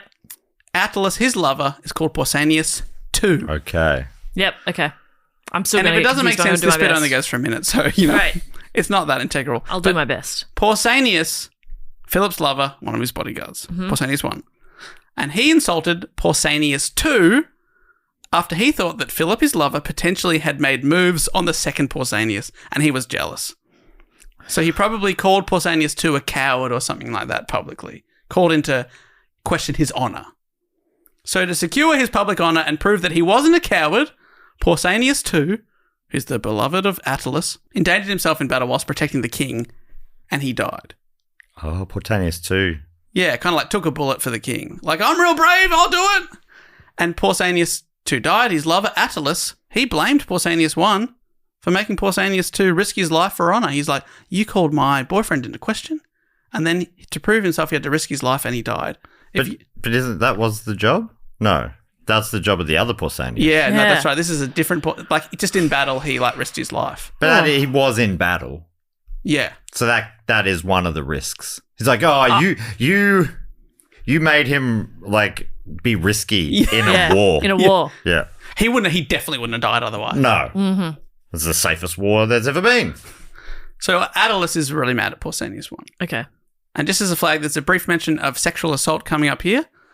Attalus invited Pausanias 1 to a banquet where he got Pausanias 1 really, really drunk and then sexually assaulted him. Ugh. And Pausanias, remember, is the lover of King Philip II. He appealed to the king for justice. He said, that man just assaulted me. You should punish him. Philip was angry at Attalus, but because it was his new wife's uncle with whom he wanted an alliance, he couldn't really punish him. Philip seemed like a real, like, he didn't want to say anything to defend his son at the wedding. Same guy. Two strikes for this guy, yeah. He's like really, he's trying to kiss Attalus's ass a bit. Yeah, he's really sucking up to Attalus. I don't like that. Yeah. And Pausanias, he's hurt because his lover, who's the king, is all powerful, hasn't defended his honour. Yeah. And this is all like, he's like open about having affairs with others. It doesn't matter. It's not like monogamy wasn't an issue back then, obviously. An issue like it is now. It's a real problem. It's a huge problem. We need to stamp it out. Yeah. No, because he's got multiple wives. I think it's pretty open that a lot of these people have lovers. It's all pretty cool. But one of his lovers is like, hey, you should stand up for me. I'm your lover and I've been like really wronged here. So Pausanias is super hurt. He's pissed off at Philip. So the wedding comes round of Philip and Olympias' daughter Cleopatra, when she's marrying her uncle, a bit weird. The king puts on... Bit weird. This isn't Attalus, the uncle, is it? No, this is a different uncle. Another guy from Epirus. This is another Alexander. This is Olympias' brother. Far out. Marrying her daughter. And the king, Philip, he puts on a big spectacle for his daughter. Lovely, big, lavish wedding. Big celebration in a theatre. Philip enters surrounded by his bodyguards, the 7 guys. They go with him everywhere, but he waves them away because he wants to walk in on his own so he can appear approachable by all the dignitaries that he's invited to the wedding. So he's left unguarded. And it's at this point that Pausanias, his guard/lover, steps forward and stabs the unprotected Philip in the ribs, killing him. Whoa. So he publicly assassinates the king. Whoa. Because he was hurt about... That's one version of events, right. Yeah. Wow. Well, he wasn't just... Yeah, he was assaulted and then his lover wouldn't stand up for him. Yeah. His lover who's the king and could do something quite serious about it. Yeah. Yeah. I mean, could have killed Attalus. Wow. Yeah. If you're going to kill someone. Yeah. Yep. I don't know. I'm just throwing it out there. I'm not saying that's what he should have done. No. Just saying that would have made sense, maybe. So Pausanias kills the king, stabs him in the rib. He dies pretty quickly. Pausanias attempts to flee, but the story is he trips over a vine and is... That's so embarrassing. He's quickly cut down himself by the other bodyguards. They're like, oh, shit. They kill him. Now, this assassination has been the subject of much speculation and conspiracy. Was Pausanias acting alone with the sole motive of being... the spurned lover of Philip? Yeah. Or did, some people say this, Alexander and his mother Olympias have something to do with taking out the king? But because now he wants his chance to take over the throne before the... Yeah, before the the possible new heir is born, and Olympias is really pissed at her husband as well. Was there a second stabber behind the grassy knoll? These questions have been asked for centuries. Because they had long stabbing spears back then. Yeah, so long. Someone could have stabbed from anywhere. Yeah, that was so long. Or some people say, did the Persians who were about to be invaded have an inside man thinking that if they killed Philip, they'd stop the invasion?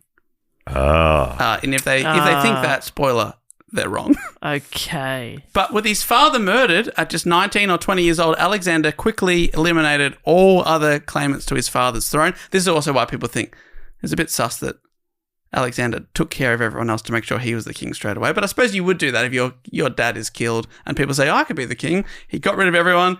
He was brutal here. He had his father's youngest wife, Cleopatra, the new wife, and her 2 children killed. Oh. As well as her uncle Attalus, the man that had insulted him with the toast implying that he was a bastard. He would have known that was coming, right? Yeah. So he'd be like, this has not gone well for me. I knew I shouldn't have had that extra brandy at the wedding and said that silly thing I said. I said I was only going to have 5 goblets tonight. The 6th one always gets me in trouble. Always gets me in trouble. On the news of Philip II's death, there were revolts in northern Greece, but Alexander quickly crushed those and sent the message that, like his father, he was not to be messed with. He heard that the people of Thebes were revolting, and in just 14 days, he marched an army 240 miles to crush them, which is really, really quick back then. In Thebes, as a punishment for their rebellion, he burned the whole city to the ground, except for the temples and one house that he purposefully left standing. It belonged to a poet called Pindar, whose writing he liked, specifically because it praised his ancestor, Alexander I of Macedon. So the whole city doesn't exist anymore except for one house and a few temples, and the poet's like, okay. And he slept through it. Imagine he wakes up to get the newspaper in the morning. What the heck is going on out here? Jeez Louise. Jeez. That's a bit full on, isn't it? Whoa. Britannica writes that 6,000 people were killed and all survivors were sold into slavery. After this, the other Greek states were cowed by this severity because they were like, oh, Philip's a badass, but he's gone. We'll see if we can take on his son. I'm sure that he won't be as strong as Philip. And then he came in and was like, oh no, I'm probably worse. And they were like, okay, you're still the boss, even though you're 19. There's a great and often recounted story of Greek philosopher and one of the founders of Cynicism, a guy called Diogenes of Sinope, who is a total wild card. Cynicism had a founder? Yeah, before that, you weren't... you couldn't be cynic. Wow. Couldn't be cynical at all. Wow. God, imagine. Like I said, what about this? And they went, oh, that's pretty good. Yeah. I've never had that thought before. That could be fun. That could be fun at parties. This guy is pretty wild. He would criticize those around him and had a reputation for sleeping and eating wherever he chose in highly non-traditional fashions, often sleeping in a large ceramic jar called a pithos in the marketplace. He would just have a nap in a jar. He'd get into a giant, it looks like one of those big vases. He would just get in. Get in there. He would also wank in there a lot. This is known by history. He'll know by history. I really wasn't expecting that. Okay. Yeah. It's weird enough that he was just getting into a big vase for a nap. Yeah. When there's so many more comfortable places to nap, but he'd also just have a wank in there. Have a wank in there. He dreamt of being a genie, didn't he? Yeah. That's what he wanted to do. Yeah. I want to live in this jar. I want to live in this jar. I want to wank in this jar. I love this jar. I want to be inside this jar. I'm not going to rub a lamp. I'll rub something else.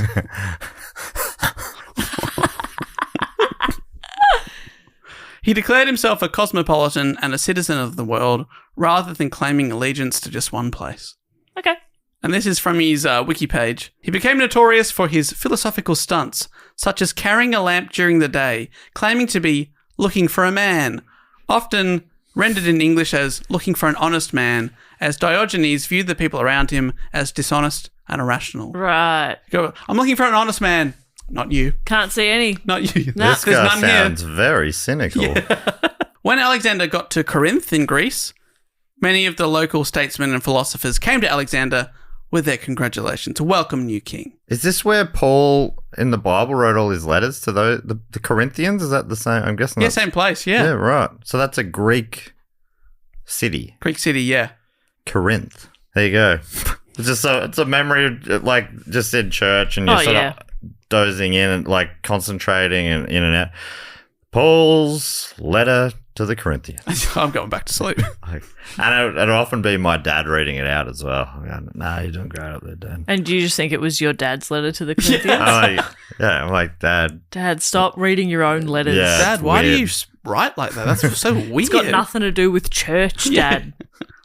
Dads are so embarrassing, though, aren't they? But I think it makes sense that those kind of masses are really continuing to thrive because they made it just great for all generations really to fun. enjoy. Yeah.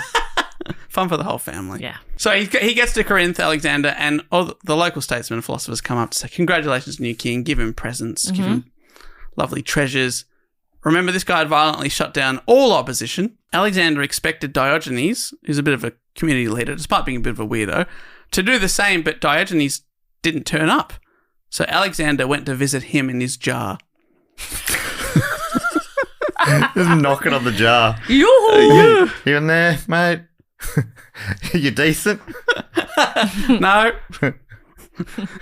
And Plutarch... You know, like that, like people playing like the jugs? He'd be doing sound like that from inside.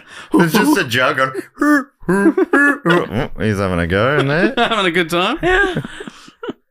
Having a tug in the jug. Tug in the jug. If it's a rockin', do not come a knockin'. So just the soundtrack to his wedding. You don't get this on other historical podcasts. No, that's right. Plutarch writes of the story a few hundred years later, and it's awesome. He wrote, since that philosopher, this is about Diogenes, took not the slightest notice of Alexander and continued to enjoy his leisure in the suburb of Cranion, Alexander went in person to see him, and he found him lying in the sun, so he must have just gotten out of the jar. So funny. He's out of the jar. Oh my What goodness. is this guy? He's so wild. Diogenes raised himself up a little when he saw so many people coming towards him and fixed his eyes upon Alexander. And when that monarch addressed him with greetings and asked if he wanted anything, yes, said Diogenes, stand a little out of my son. He's casting a bit of shade on him. Do you mind? Yeah, I'm trying to even out the tan lines. Yeah. Mate, get out of here. Get out of here. It is said that... Don't go anywhere near my jug. Yeah. And Plutarch continues, it is said that Alexander was so struck by this and admired so much the haughtiness and grandeur of the man who had nothing but scorn for him. He said to his followers who were laughing and jesting about the philosopher as they went away, Alexander said, quote, but truly, if I were not Alexander, I wish I were Diogenes. Whoa. Really? You want to wank in a jug? He's like, this guy gives so little fucks about anything. Oh, that's living. Yeah, this is like in a movie where it seems like someone's really stuffed up and the big guy goes, kind of like your Moxie kid. Yeah, that's right. You Yeah. start tomorrow. It's like, I'm either going to kill you or hire you. Yeah. I like it. Everybody else kisses my ass. Yeah. You tell it like it is. Finally, It's some like, truth. this guy lives in a jug. Let's not hold him as that highly. Let's not hold him highly at all. And he's like, the rest of you could learn a thing or two. And the next week he comes back, they're all in jugs. But they've gotten into jugs that are just a bit too small, so they're all stuck. My entire army is stuck in a jug. What the fuck is wrong with you? You know what Jess would do if she was stuck in a jug at the top of a cliff? Roll right off, baby. It'd be easy to roll that Could be way. fun. Could be fun. Yeah. Right at the end. Yeah. Whee! Oh no. Well, it's not sure how Diogenes died. His contemporaries allege that he held his breath until he died. Although other accounts of his death say he became ill from eating raw octopus or from an infected dog bite. I'm going to go with the octopus or dog bite. Because if you hold your breath, you'll pass out and your body will take over. Yeah, well, for most people. Yeah, true. This is Diogenes. If you're inside a jar, maybe there's less oxygen. Yeah, This is somebody like the put the jar with lid the on. lid on. Yeah. The wrong lid, not the one with the air holes poked through. Oh no. When asked how he wished to be buried, he left instructions to be thrown outside the city wall so that wild animals could feast on his body. When asked if he minded this, he said, no, not at all, as long as you provide me with a stick to chase the creatures away. When asked how he could use the stick since he would lack awareness, he replied, well, if I lack awareness, then why would I care what happens to me when I'm dead? Okay, that's just a weird roundabout conversation. Yeah. you mate, yeah. You're asking for a stick? Yeah. If you don't care, why are you asking for anything? Feed me to the wolves. Will give me a stick. Yeah, what are you talking about? Mate, you've lost it. I think the jug guy's lost his marbles. You remember that guy who just crawls into jugs sometimes and has a nap? I think he's going a bit nuts. Yeah, I think he's losing it. It's the first I'm hearing of this. He always seemed so put together when he was wanking in that jug. It's so ridiculous. I love it. Oh, it's the best. It's so This good. this is of all the ridiculous things. What have we had? We're up 450 odd episodes now. One of the people I named as suggesting this topic actually suggested that I focus on Diogenes because what a wild person from history. Love it. Gave no fucks. So, like his father, Alexander was now top dog in Greece, and he wanted to pick up straight up where his dad had left off, conquering the vast Persian Empire, which at the time was ruled by a guy called Darius III. This was still under the guise of getting even for the Persians for fucking up Greece and the Greek states 150 years earlier, but it would also bring much needed wealth to the kingdom, and to be honest, I think Alexander liked fighting and was looking for his own glory to prove that he could do something that his dad wasn't able to. Alexander and his huge army crossed over into Asia Minor in 334 BCE. He had with him 30,000 foot soldiers and 5,000 cavalry. They were a combination of archers, javelin throwers, phalanx soldiers with the long sarissa poles we talked about, and an intimidating cavalry force. Alexander's second in command was a guy called Parmenio, sometimes called Parmenion, who had worked with Alexander's father and was also a fantastic general in his own right. They also travelled with surveyors, engineers, architects, scientists, court officials, and historians, so it's a really big crew on the road. Amazing. So they go to Asia. Reportedly, Alexander threw a spear into the ground, saying that he accepted Asia as a gift from the gods. On the other end, Darius III, the Persian leader, didn't really see the young Alexander as that much of a threat. But what about his huge army? Yeah. It just sounds like there's enough people just to like go, all right, we'll take you on one-on-one. Everyone here. We've just doubled your population right now. But Persia is so big at the time. It's one of the biggest. Surveyors are going fist to fist. Yeah. Those surveyors, they've got those little things that they measure stuff with. Yeah. Oh my God, you could throw that pretty hard. Oh, yeah. Oh, yeah. We're talking modern day Iran, but it's way bigger than that, is it? It's so big. It's one of the biggest empires of the ancient world. So Persia was, is that right? Persia, is that like modern day Iran is the center of it? But it also, at the time, it was Turkey, it was Syria, right. Parts of Afghanistan. Like, it was massive. Yeah. And Darius is a bit like, I've got multiple armies. I'm going to take care of this guy. Who gives a shit? Yeah. Never even heard of this guy. He goes back to playing that farm game with the bear that Yeah, back on the couch. Just having a good time. This really has nothing to do with the story, but when I looked him up, Darius III was preceded as king of Persia by King Arses. Oh, yeah. Spelled A-R-S-E-S. Oh, okay. Which I think is the best name of the ancient world. Give it to me again. King Arses. King Arses of Persia. A-R-S-E-S. Yeah, that's pretty good. Asses. King Asses. King Asses. That's awesome. That's really good. I had to mention it. I You had had to mention to. it. Doesn't need a pogonym or whatever you said before. Yeah, pogonym. Pogonym? So how you pogify a name? Cogcinnamon. Cogcinnamon. Cogcinnamon. Cogcinnamon. Did Asses have a cogcinnamon?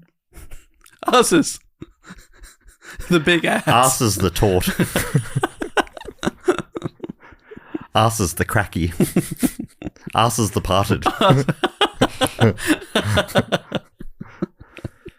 So anyway, Darius III was now in charge of Persia because King Arses has left the scene. But the first army that confronted Alexander wasn't led by Darius, who thought Alexander was a bit small time for him.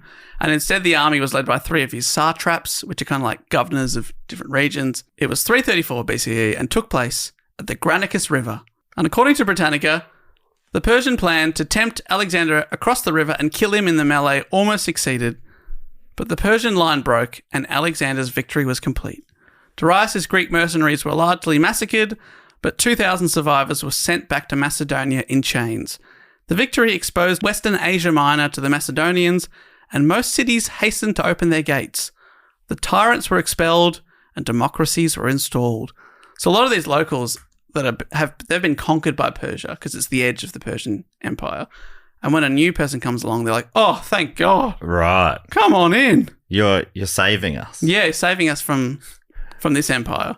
And were they coming in and being like a new problem, or are they? Yeah. No, you're saying installing democracies. Yeah, Alexander was pretty happy with the places he conquered, usually to let them rule themselves as long as they bowed down to him. It seems like he was more interested in conquering than ruling. Right. Because like he's got this big empire, but I think his mother's basically in charge of everything because he's like, I'm going to take the army and go get some new places. That's what I like doing. See you later. Okay. You keep everything running here. Yeah. When the street lights are on, though, you're home for dinner. Yeah. But then he like conquers a new place and goes, sweet, I'm in charge. You happy with that? I'm the king? Great. All right, you can have your whatever you do. Do whatever you do. Your culture, I'm fine with your culture. I don't really care about that. Oh, so they'd be stoked if he's sort of like freeing them almost. Yeah, but then sometimes he would like burn the whole city to the ground. Apart from one or like Paul Jennings. He liked Paul Jennings. Love you, Paul Jennings. Your house can stay. I loved Round the Twist. Round was fantastic. It was so great. But he beat Darius' army, and he proved himself a serious threat to Darius, and he continued on taking port cities to eliminate the threat of the Persian navy. Some like Halicarnassus, which is a great ancient city, resisted, and Alexander had to take it via a month-long siege.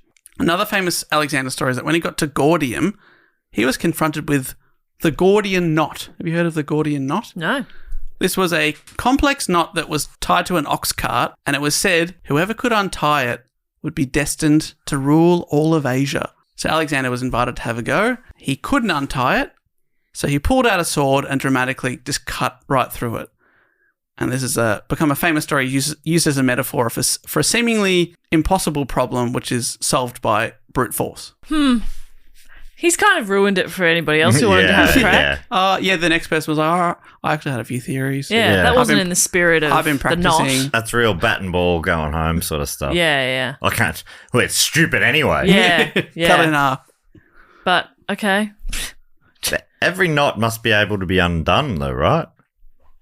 Unless it was some sort of trick knot. No, it couldn't be. They don't exist. They wouldn't have done that though, would they? Would they trick him? Would they trick him? Him? I don't know. But he cut right through it and went, yes, told ya. Do they, as like modern day scientists or whatever, figured out the knot, or is the knot a mystery? I think it might be a mystery. Oh my God. A mystery episode. Oh, mystery knot. Oh, whoa. It was a mystery knot all along. I think I'm just going to call this episode Mystery Knot. I think that's for the best. Really draw people in. Oh, guys, there's plenty more mystery knots coming up, so don't tune out. There's not. Mystery knot. Great stuff. A bit of fun. Finally, so he keeps just marching on, being like, take that city. A lot of them say, come on in, but he keeps going into Persia. Finally, in 333 BCE, Alexander and his army came face to face with the Persian army led by Darius III himself, who, after the previous year's devastating loss, decided to take personal control of his forces, being like, obviously the problem was that they weren't led by me. Yeah.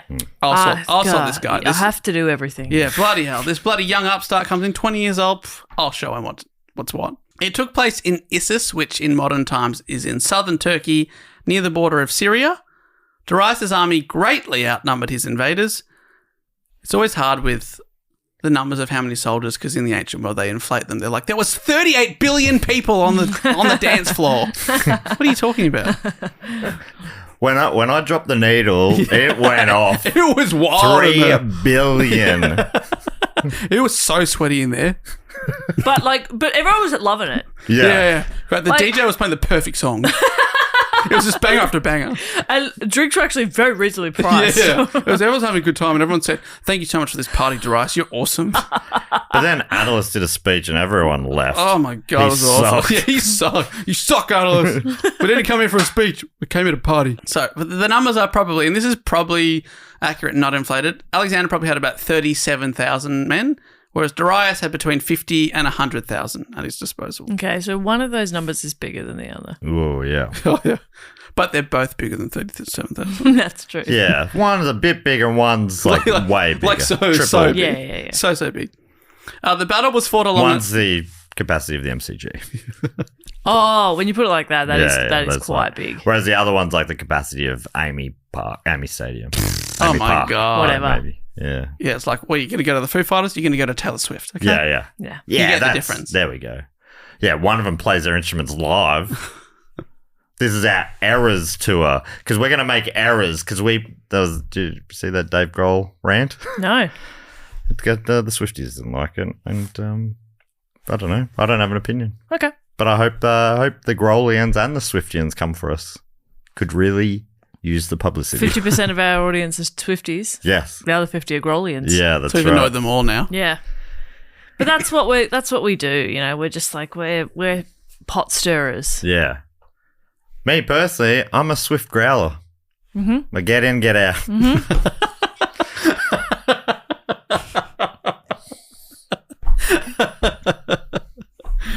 That really tickled me. Well, it will, and quickly. So the battle was fought along a narrow coastal plain with the ocean on one side and a river down the middle dividing the two armies. Because the plain was only 1 kilometre wide, Darius wasn't able to deploy all of his troops in a single line.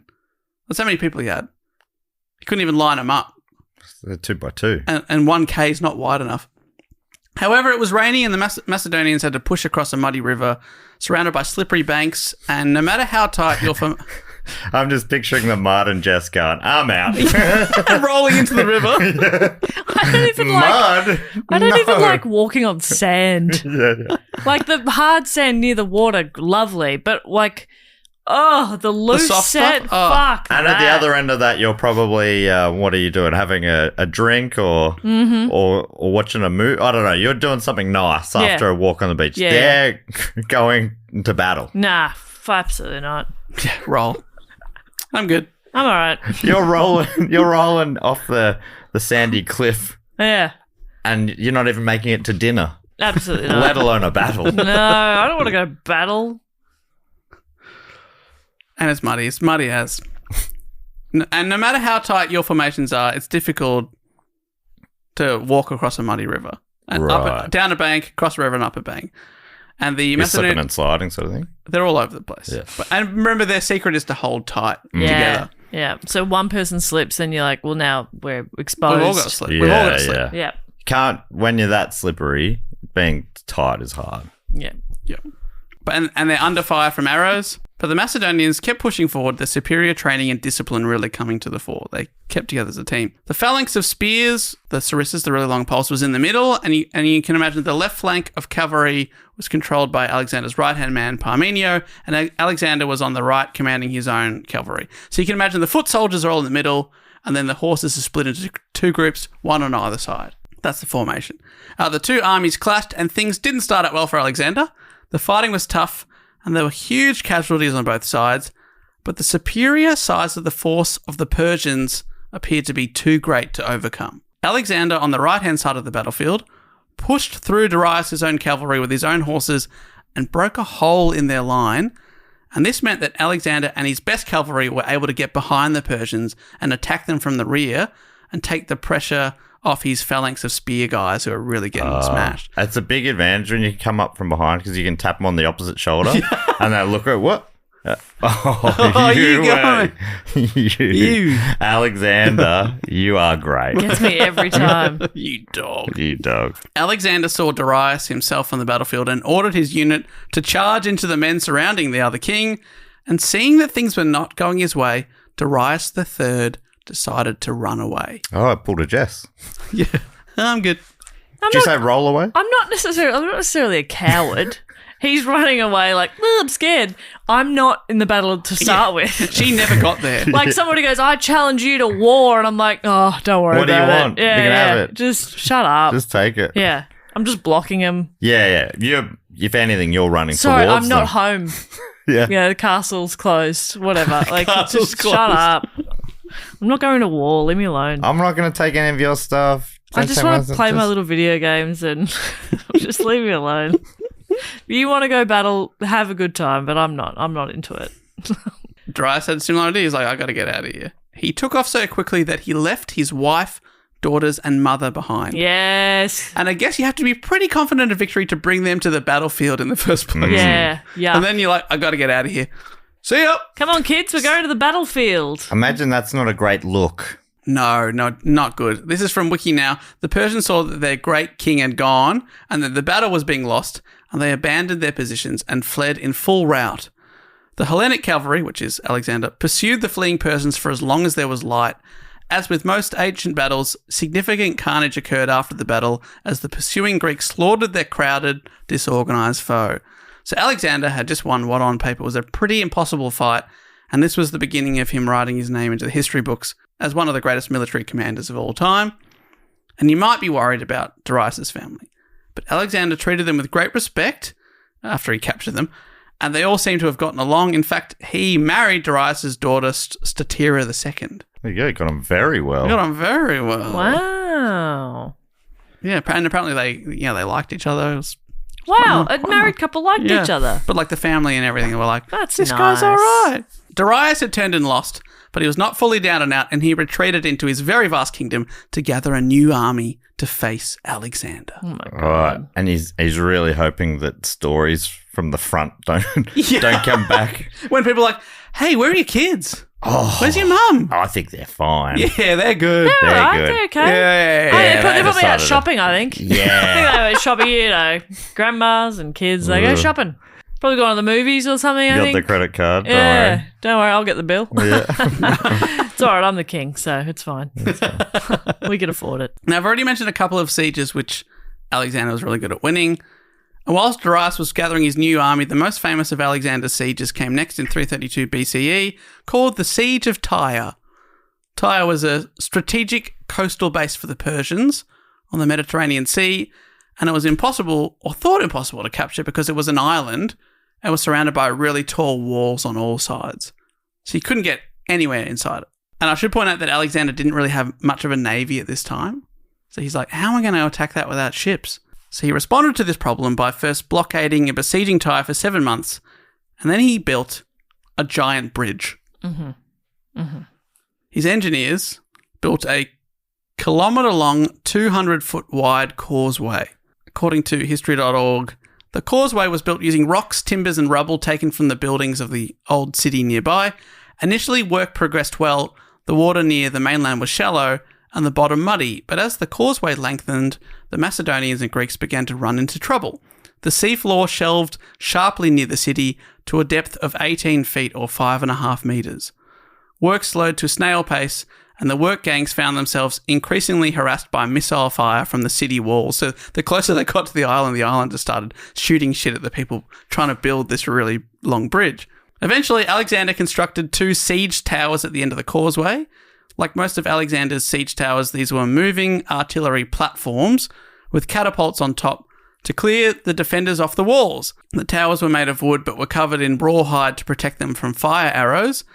But the Tyrians inside were able to fight back and they burnt down the siege towers. So he's built this bridge, built these platforms, and then they've burnt it down. He's like, fuck. He decided, okay, it would be easier to capture the island with ships. So he captured a bunch and returned and battered through the walls of the island and captured the city. And he was not kind to the holdouts. As many as 8,000 were killed and the remaining 30,000 citizens all sold into slavery. Jeez. Wow. So he's brutal. If you hold out with him and make it difficult, he makes it difficult when he captures the city. So great by name, probably not great by nature, this guy. Oh, there's the tagline. Yeah, there we go. Whew, that has summed him up. If you want to know his essence, there it is. Mm-hmm. Great by name. You'd probably say the opposite about me.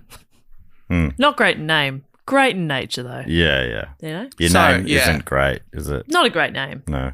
Perky by name? Yeah? Perky by nature? No. No. Okay. I wouldn't say so. No. Kind of grumpy. I guess, yeah. Perky by name, grumpy by nature. Yeah. It was around this point that Darius III, the king of Persia, tried to get a plea deal going with Alexander. Alexander had taken over about half the Persian Empire, and Darius said, look, if you stop now, I'll concede that half to you and let you live in peace. I'll be over here with my half. You'll be over there with my half. We'll both be kings. How about it? Yeah. So he'd give up one of his halves. Yeah, he's like, look, you've taken that bit, all good, but if you stop now, we won't have to have any more battles. That's yours. That's yours. And Alexander was a bit like, but I already have this half. Yeah. He's like, and you can keep it. Yeah, that's yours. That's forever. I won't take it back because I was about to. Yeah, I've decided. And easily. It was going to be easy and chill for me, but I'm deciding to be I'll cool. let you go. I'll let you live. And you can keep my daughter. And his friend, keep her. Whatever. It's all good. That's yours now. I've got my half, though. Let's have that in writing. And his friend and second in command, Parmenio, said, if I were you, I would take the deal. To which Alexander replied, I would too, were I Parmenio. But I am Alexander. Oh, that's good. No deal. He's like, I've already got this half. I'm going to get the other half. I'm getting it all. It makes some sense as well because it's like, are you trusting that guy to be like, yeah, he's just going to quietly... Yeah. He's not going to strengthen his armies again and try and take it back. Come and take it back. Like I'm doing now. Or like my dad did when he paid off those guys and then soon after came and took it back. He's like, I know these guys pretty well because I am these guys. So Darius is like, fine, no deal. And he went to get another army together and Alexander moved on into Egypt. So he went south into Egypt. Most of the towns on the way simply surrendered, but the city of Gaza was a heavily fortified stronghold and they held out. So it was another siege. When his engineers pointed out to him that because of the height of the mound, it would be impossible, this encouraged Alexander all the more to make the attempt. So you tell him you can't do something, he's like, a bit like Jess. Yeah. You're not the opposite. You're like, tell you should do something. You're like, I'm not going to do it then. Oh, that's true. As a kid, I was tell me I can't do something and I'll be like, well, fuck you. But now I've just given up on life. But as a kid, you're like, I can't take that ancient Egyptian city? Well, watch me. Watch me take it. But now you're like, you should do this thing. It'll be really fun. And I'm like, fuck you. How dare you? Now I'll never do that thing I'd probably enjoy. Shut up. So Alexander's like, fine, challenge me. Fool me once. Can't get fooled again. Whoa, that was his. Watch this drive. It took 3 attempts. Alexander suffered a serious shoulder wound during some of the city's defense, which pissed him off. But he again broke into the city, killed all the men of military age and sold all the women and children into slavery. Again, he's not the best guy. He rolled into Egypt and everyone surrendered and he was crowned pharaoh. Whoa. This is why you said Egypt at the start. I was like, he was. Yeah, he was the king of Egypt. By this time, Egypt had fallen under the Persian Empire and they probably saw Alexander as the liberator from Darius III, who was the previous pharaoh. Yeah. Now, for context as to how long Egypt has been around, it's like hard to fathom, really. Hatshepsut, that Matt spoke about recently, was pharaoh over 1,000 years before this. And Khufu, also known as Cheops, had built the Great Pyramids over 1,000 years before her. Wow. And Alexander lived over 2,000 years before us. Yeah, amazing. Wild. That's insane. So yeah, he's now pharaoh. He's pharaoh. He did some good things as well. For example, he restored the temples neglected by the Persians and dedicated new monuments to the Egyptian gods because he wasn't interested in imposing his own ideas of truth, religion, or behavior upon the people. As long as they willingly kept the supply lines open to feed and equip his troops, he often let locals rule their own cities. He's like, just don't mess with me and I won't mess with you. Cool. And whilst in Egypt, he took a bit of time off from fighting to really find himself. Did some meditation. Got in a jug. Oh, he found himself all right. Oh, there I am. Oh, there I am. So yeah, he's been on the road for a few years at this time. He's burnt out. Exactly. He needs a bit of time. So he travelled to the desert in Egypt to consult the oracle of Amun, a god of supposed good counsel. He was supposedly told there that, yes, you are the son of Zeus. Remember that rumour about his mother? Mm-hmm. So telling the most powerful man in the world that he is a god, yeah, that's going to go to your head. Yeah. But he's much like sweet. lightning went to her womb. Yes. In his time, Alexander founded many cities and named many of them after himself, as well as his horse and dog, as I mentioned at the start. Plutarch writes that he founded 70 cities, but it's probably more likely to be closer to a paltry 20, naming them most after himself. The most famous of which was in Egypt, called Alexandria. It still exists as the second most populated city in modern-day Egypt, with a population of over 6 million people. Wow. He made that city. And that's where the famous Library of Alexandria was. But that's a story for another time. In 331 BC, Alexander again faced Darius III on the battlefield. Again, Alexander was outnumbered. Darius had recruited an army from across his empire, probably about 100,000 this time. Huge. He'd recruited the... How many MCGs is that? Matt, how many MCGs? How many did you say? 100,000. That's one MCG. And you got to imagine this MCG full of the finest cavalry, scythed chariots, even 15 elephants supported by Indian archers. Yeah, mate. It's called Grand Final Day. Yeah. Okay? It's a parade. Look it up. Look it up. It's a big day on the city's calendar, okay? North Melbourne once had an elephant, I think. I think it was North Melbourne or Carlton, was it? Pre-game entertainment, they had an elephant, and the elephant got spooked by the crowd. Oh, that's sad. Yeah, well, like, so they got an elephant. I know this is a small suburban ground. Oh, no. And the elephant like, rampaged. Oh, no. That's crazy. Yeah, what a wild story. I don't think anyone died or anything, but... That elephant needs to fucking try a fucking spoonful of concrete. Harden the fuck up. Yeah, man, you're bigger than all of them. Yeah. Oh, no, I've just You're seen some good. ants on the ground. I'm spooked. Yeah. That's the same thing, you Yeah. idiot. Yeah, but Alexander came along and was like, it's just scared of its own shadow. Yeah, Yeah. let's So ride it east. Keep walking east. And Alexander said, hey, ants, you can stay here in your little ant homes and do it however you like as long as you just bow down to me. I'm the great one. We cool? We Great. cool? Put me on your money, bow down to me, that's it. Yep. I won't what you gotta do. destroy you with a magnifying glass. Then he sat on one of the ant hills and his feet didn't touch the ground. He's so little. He's so small. Facing Darius III, and I'll tell you this, for the final time. On the morning of the battle, Alexander is said to have overslept. Oh, We've all been there. He was that confident. He made sure his men were well fed, well rested, which can't be said for Darius' men, who were awake all night expecting a night ambush. So they'd been in their armor and battle gear all night ready by the time Alexander took to the battlefield. So they'd been like up half the night, spooked. And he's like, oh, okay, we're going to have a fight, are we? Well, after a buffet breakfast.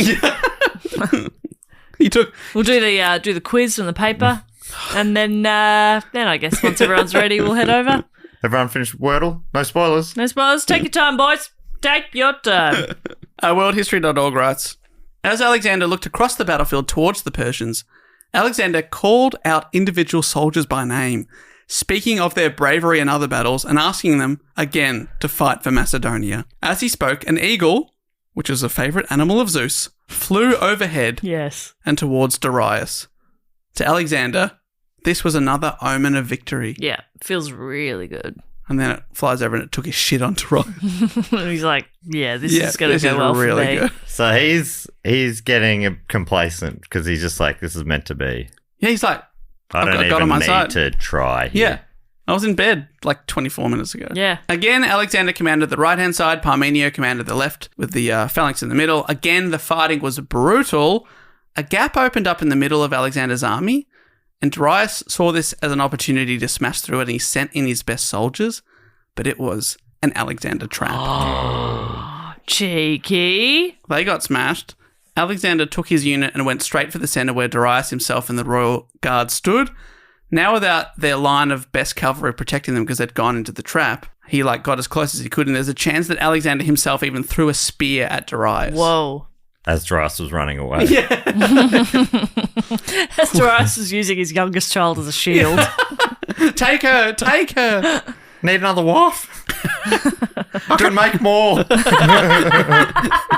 But if you kill me, I can't. I'm a wife maker. Darius, seeing the danger, just like he had 2 years earlier, took off and fled the battlefield. Oh my God. Without their leader, the same thing happened. Many of the troops in the centre gave up and they were chased down as they fled. Alexander could have chased down and killed Darius himself, but he heard his right-hand man, Parmenio, who was actually on his left side, was being... Sorry, that made me laugh. You're my right-hand man, yet sometimes you're in front of me, sometimes you're behind me, sometimes you're at your house. I need you holding my hand. I don't know. This is very confusing for a king. I just don't understand why I call you a right-hand man if you're never on my right-hand side. Anyway. So Alexander took his cavalry over and rescued Parmenio and surrounded the guys who had overcome Parmenio. His right-hand man's got Palm in his name as well. Is that on purpose? I'm just thinking like a Parmesan. I'm just thinking cheese the whole time with this guy. Oh, I was thinking Palmetto or whatever those horses are. Palomino? Palomino. Ooh. What's the thing I said? I don't think it's a word. Okay. It's not anything. I'm picturing those horses. Palmetto or whatever. Palmetto. The horses. And then I said Palomino. Oh, yeah. What did I say? Palmetto sounds like a nice place, though. Imagine that, a meadow of palms. That's nice. Like, what did I say? Because obviously what I said is also it's a also thing. a thing. It's probably also beautiful. Palmetto or whatever. Palmetto. That is where if I retire one day into a jug, I want that to be situated in a palmetto. Wow, beautiful. We'll go find Matt and his jug. So, Palmetto. Yes. / Parmesan. Yes. / Parmenio. / Palomino. / Palomino was rescued by Alexander, but that meant Darius got away. So Alexander won the battle, and whilst Darius fled, Alexander conquered the famous city of Babylon. Ah, yes, I've heard of it. So a big deal. I heard, where'd you hear about it? From a Dave Matthews song? Or Dave Gray? One of those two. In the name of Babylon. That one. What's that? Our Rivers of Babylon. Yeah. So Sublime covered that. I know that. Also, they sing Boney M. I was going to say it feels Boney M. Yes. Rasputin as well. Yeah. Is that that original song? Oh, I don't know. That's the version I know. I don't know. It seems weird that Sublime would cover Boney M, but maybe. Crazier things have happened. You and I became friends. Well, I know. No one saw that coming. Rivers of Babylon is a Rastafari song written and recorded by Brent Dow and Trent McNaughton of the Jamaican reggae group, the Melodians, in 1970. But it was repopularized in Europe in 1978 by Boney M. There you go. Love it. And you can also check out the Sublime version. And then what was I talking about? Oh, Palominos. Despite basically having control of the whole Persian Empire at this point, Alexander went after Darius, who went on the run for many, many months. Darius himself was finally assassinated by one of his own generals, a guy called Bessus, who then proclaimed himself the king of Persia. And it's like, well, you're not really. Alexander controls most of it now. Right. Bessus apparently stabbed Darius and left him bleeding to death on the side of the road, and Alexander's men found him dying, and he is said to have... His final words, I love this. I'm not sure if we believe this. His final words were apparently giving thanks to Alexander for looking after his family. That feels right. No, that feels right. And I think smell that's what real good. Yeah, he smells really good. Oh my God, those abs. And I think I just tried to war with him all those times because I was so jealous of him and how good he smells. I just wanted to be near him. I just wanted to be around him. He was just such an enigmatic force. Alexander gave him a full king's burial and then went after Bessus. He was pissed that this guy had killed the guy that he was trying to kill. Yeah, he's like, come on, man. That was me. I was going to do that. He was mine to kill. I called dibs. On killing him. Yeah. Well, he did. Alexander eventually caught up with Bessus and had him executed in a horrific way. And, I can't even remember what it was now. But it was horrific. I wrote horrific because I was like, I don't think we need to go into that. Okay, it was that bad. Probably really nasty. Now I want to know. Paper cuts. Oh. Honey and put into one of his many ant kingdoms to be eaten alive. Sick 'em, boys. Now, at the age of just 26, Alexander was king of Macedon, Oh, pharaoh I'm sorry. of Egypt. He was 26. He's 26. Okay. King of Macedon, pharaoh of Egypt, and king of Persia, which together is so big. But he kept going. Well, yeah, he's only 26. He got a lot of life to live. He ends up becoming the mayor of Moorabbin. He really is. He's done it all. He's done it all. Come on down, guys. We've got heaps of good stuff going on in Moorabbin this weekend. We got a town festival. We got a battle of the bands. Yeah. Body Jars headlining. There were a couple of hiccups along the way, according to History.com. To gain credibility with the Persians, Alexander took on many Persian customs. He began dressing like a Persian and adopted the practice of proskynesis, which was a Persian court custom that involved bowing down and kissing the hand of others, depending on their rank. The Macedonians were less than thrilled with the changes in Alexander and his attempt to be viewed as a deity. They refused to practice proskynesis. They're like, this is weird, man. We don't do this. Right. And Britannica writes, Macedonian laughter caused the experiment to founder and Alexander abandoned it. So these Persians are coming in, like sort of like bowing at his feet, kissing his feet, kissing his hands, and the Persians are like, the Macedonians are like, what are these people doing? And he's like, yeah, I know. It's so embarrassing. Yeah. I didn't mean to be treated like a god. I did it because I thought it was funny. Just see them. Oh my God. Such a good bit I just did. Ha ha ha ha ha. And some historians say that Alexander the Great bit. Yeah. New title. Some argue that Alexander had to take on various customs of the different kingdoms he conquered as a way to communicate with and control his subjects. Sort of be like, I'm your king. Showing a bit of respect back to their cultures. I do what you do. You know, we know each other now. But it did put him at odds with some of his own men, and some plotted his death. What? That seems wild. He's shown that he's done... Like, he's pretty good at this game. Yeah, that's right. None better than me so far. Yeah, global monopoly, he is all over it. Yeah. He's buying hotels, putting them on top of Park Avenue, etc. Wow. Easy peasy. Easy. Peasy. Parmenio, his second in command, had a son called Philotas, who was implicated in a plot against Alexander. Oh, my God. The great king subsequently had both Philotas and his father Parmenio killed, and we're not sure if Parmenio was actually involved in the plot. That's his right-hand man. That's his right-hand man who had been with him the whole way, had been loyal to his father Philip, was like much older than Alexander, and like had been like a real figurehead to him. Yeah, this is what I'm talking about. Is the problem? He's conquered more than anyone ever before, but someone's always coming for you. Yeah, be small. Yeah, no one comes for you if you're little. Blend into the background. Roll off a cliff. Then obviously get conquered and sold into slavery. Oh, yeah, there's no good options back then, really. No, that's right. If you're the smallest person, it's not good either. Britannica writes, this ruthless action excited widespread horror, but strengthened Alexander's position relative to his critics and those whom he regarded as his father's men. All Parmenio's adherents were now eliminated and men close to Alexander promoted. So he got rid of all of the old guard that were really loyal to his father, just in case. But yeah, it's like you also lose a lot of knowledge and ability. Right. Yeah, they would have been playing their role. He's thinking, nah, it's me. I'm a god. I'm a literal god. Yeah. The eagle flew over. Yeah, I can do anything. Whatever I do, that's what a god would do because I'm a god. So everything I'm doing, I'm nailing it. Even saying this right now. I'm doing it perfectly. These words in this order is exactly how a god would do it. And even when I slipped up earlier and accidentally said the wrong word, that was God. It was godlike. Well, not godlike, it was God. Yeah, it's God. I'm God. I'm a god. I'm a dog. A god. Yes. Whatever. But that's all of this is part of it. Everything I've said. Even the dog thing. I'm reading God's script. Yeah, and Gob. And Gob's script as well. I love you, Gob. Unfortunately for his friends, this wasn't the last friend to suffer his wrath. Cletus. What?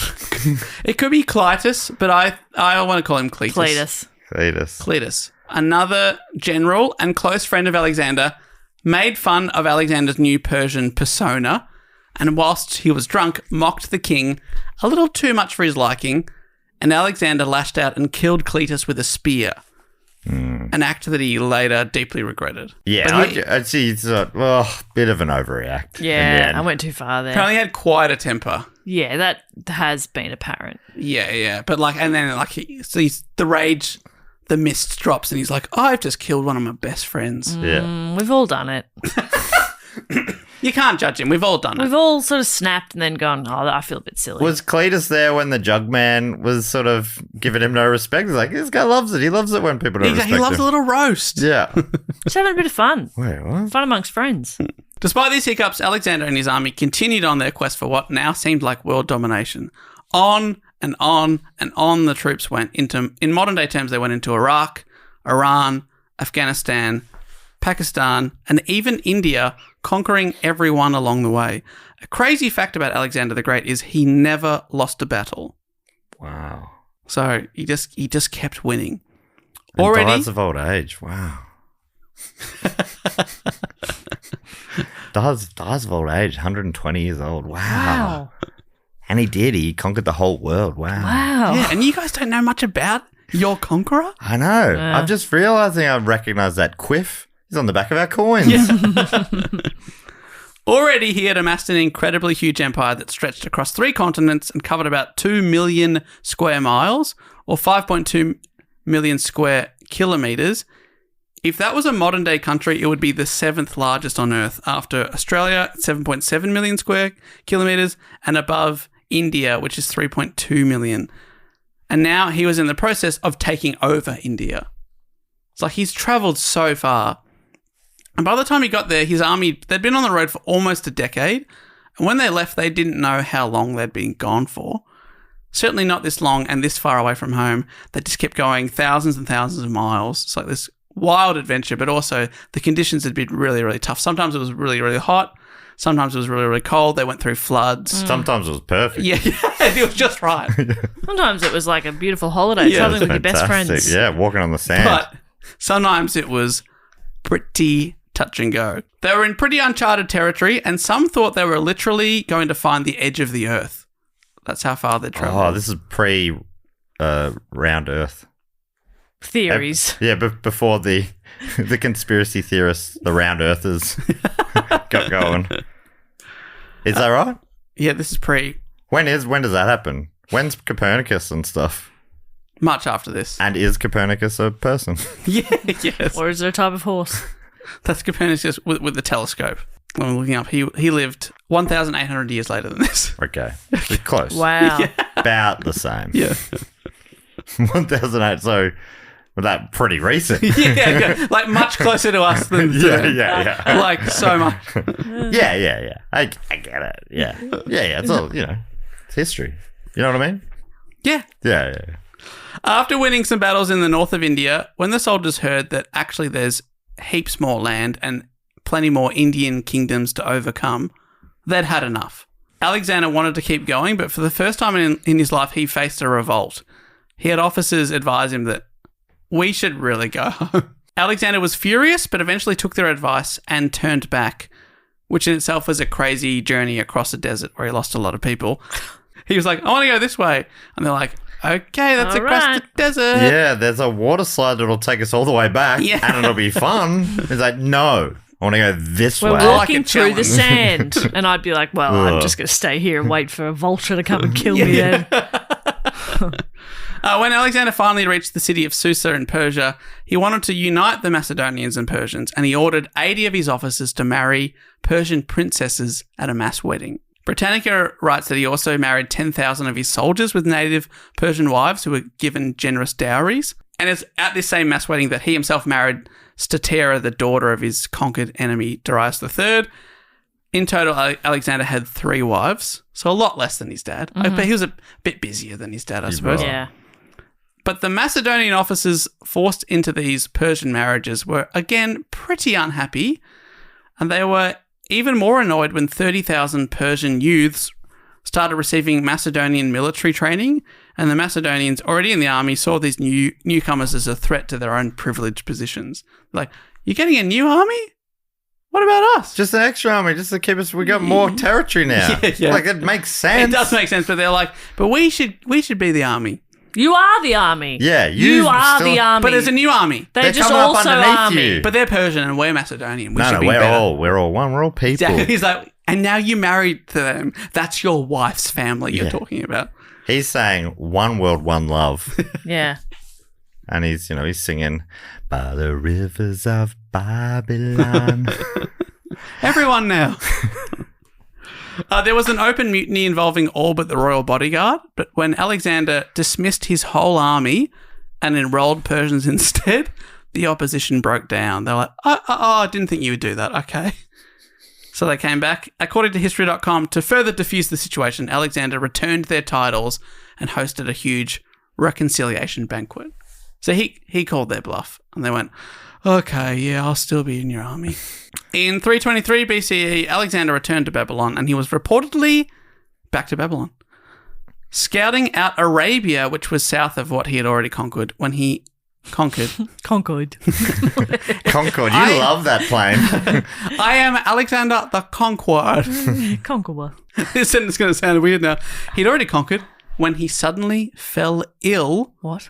After a prolonged banquet and drinking bout. Okay, well, we've all been sick after eating and drinking. He's too much. hungover. Yeah. You skip through him going through a desert and people dying. You're like, man, a lot of people died. Anyway, had a tummy ache. And now I'm going to go into the details of it. Yeah, no, I don't need to edit this report at all.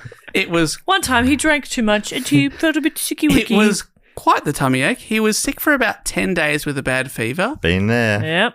And things were not looking good, and because he had no clear succession plan, he was asked to whom he would leave his vast empire, and reportedly answered, to the strongest. Oh, my God. Which is a bit too open, Alexander. Yeah.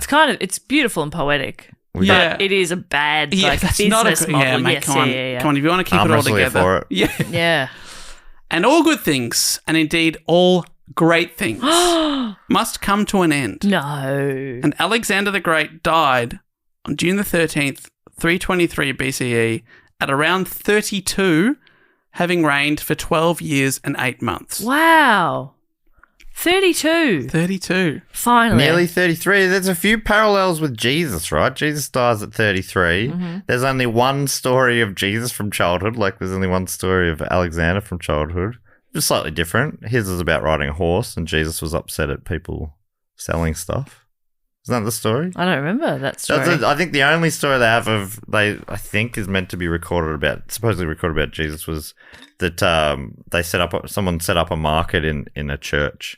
And he's like, what do you do? You can't sell things. This is God's house. Is that the lenders in the temple, or is that different? Probably, I don't know. That sounds And he's right. like, in my father's house? Yeah. So I'm just wondering if... I set up markets in my father's house all the time. garage sales. No, like full farmers markets. Oh, yeah.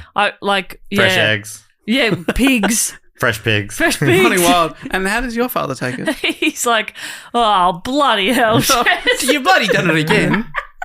Who are all these people, Jess? Jess, you moved out years ago, and still once a month on a Sunday you come in here and you Where bring did you in... get all this produce? That's crazy. Oh, those flowers are quite nice. Jeez, all these prices are marked to go. He's actually in on it. He's like, you're basically giving this stuff away. I'm sure this will be the last ever market we ever have here. Okay, Closing down sale. When I say I hold a market in my father's house, I say my dad and I we run a market. That's a father's market. It's a father's market. It's Perkins and Son. He wanted a boy. Son crossed out, or whatever. Or Jess, if that's all we've got left. My son moved to Queensland, and now I'm just stuck with this one. So yeah, I'm afraid. Did you know that do you know anything about his death? Did you know that he was going to die? You joked before about living to 120. Did you have a feeling, or did you? Well, I had a feeling he would die. When you said that he never lost in battle, I'm like, I guess he's gonna either get taken out Something's or die. Something's going to happen, yeah. You had a feeling he would die. Yeah, because he was from thousands of years ago. Bring him in! He's so good! You were great. What a tale. Al. I loved it. Al. Can I call you Al? Al, let me be the first to Persian kiss you on the hand, mate. I'll do whatever you like, mate. I don't care. I'm going to call him Xander. I Not like enough it. Alexanders choose Xander. Yeah, that's true. No, I think mate. they're great. Like, of the options. Yeah, Xander's good. Alex, blech. Seen a million of them. I had an uncle, Lex. I thought that was pretty good. It's pretty good. Yeah, but because they're like Lex is Lex Luthor, Xander's Xander Allen, the Melbourne comedian. Yeah. Yeah. Okay, there's Xander Cage, Triple X. Oh, and there's also Xander from Buffy. Is that Yes. right? Yeah, Yeah. Okay, that's quite a Those few are three Xanders. cool Xanders. Yeah. So, Xander from Buffy. I don't think he's ever been described as cool before. wow. If he's listening, he is loving He's that. feeling pretty good about this. So, Alexander, he died. His death has been the centre of much speculation for over 2,000 years. Was he poisoned? Some say he might have had malaria or drunk contaminated water and just got sick from that. There are lots of diseases and fevers that could kill you back then. It was quite easy to die back then. Yeah, for sure. I would have loved it. So many options. Half your work's already done. What's that? Slight infection. All right, well, I'll just lie here and wait to die. Typhoid and meningitis have also been mentioned. And some people are like, or did he just drink too much? Yeah. A lot of options. Like, he could have been, assassinated. I've heard some historians say, can't remember who I heard say this, that he's like, well, if he was poisoned, I don't think it was poisoning because he was alive for 10 days afterwards, and not that many poisons take that long to kill you. Yeah, but true. like fevers or malaria or illness is more likely to do that. But there'd probably be other people that say, no, there is a poison that can That's the slow-burning poison. Yeah, the 10-day poison.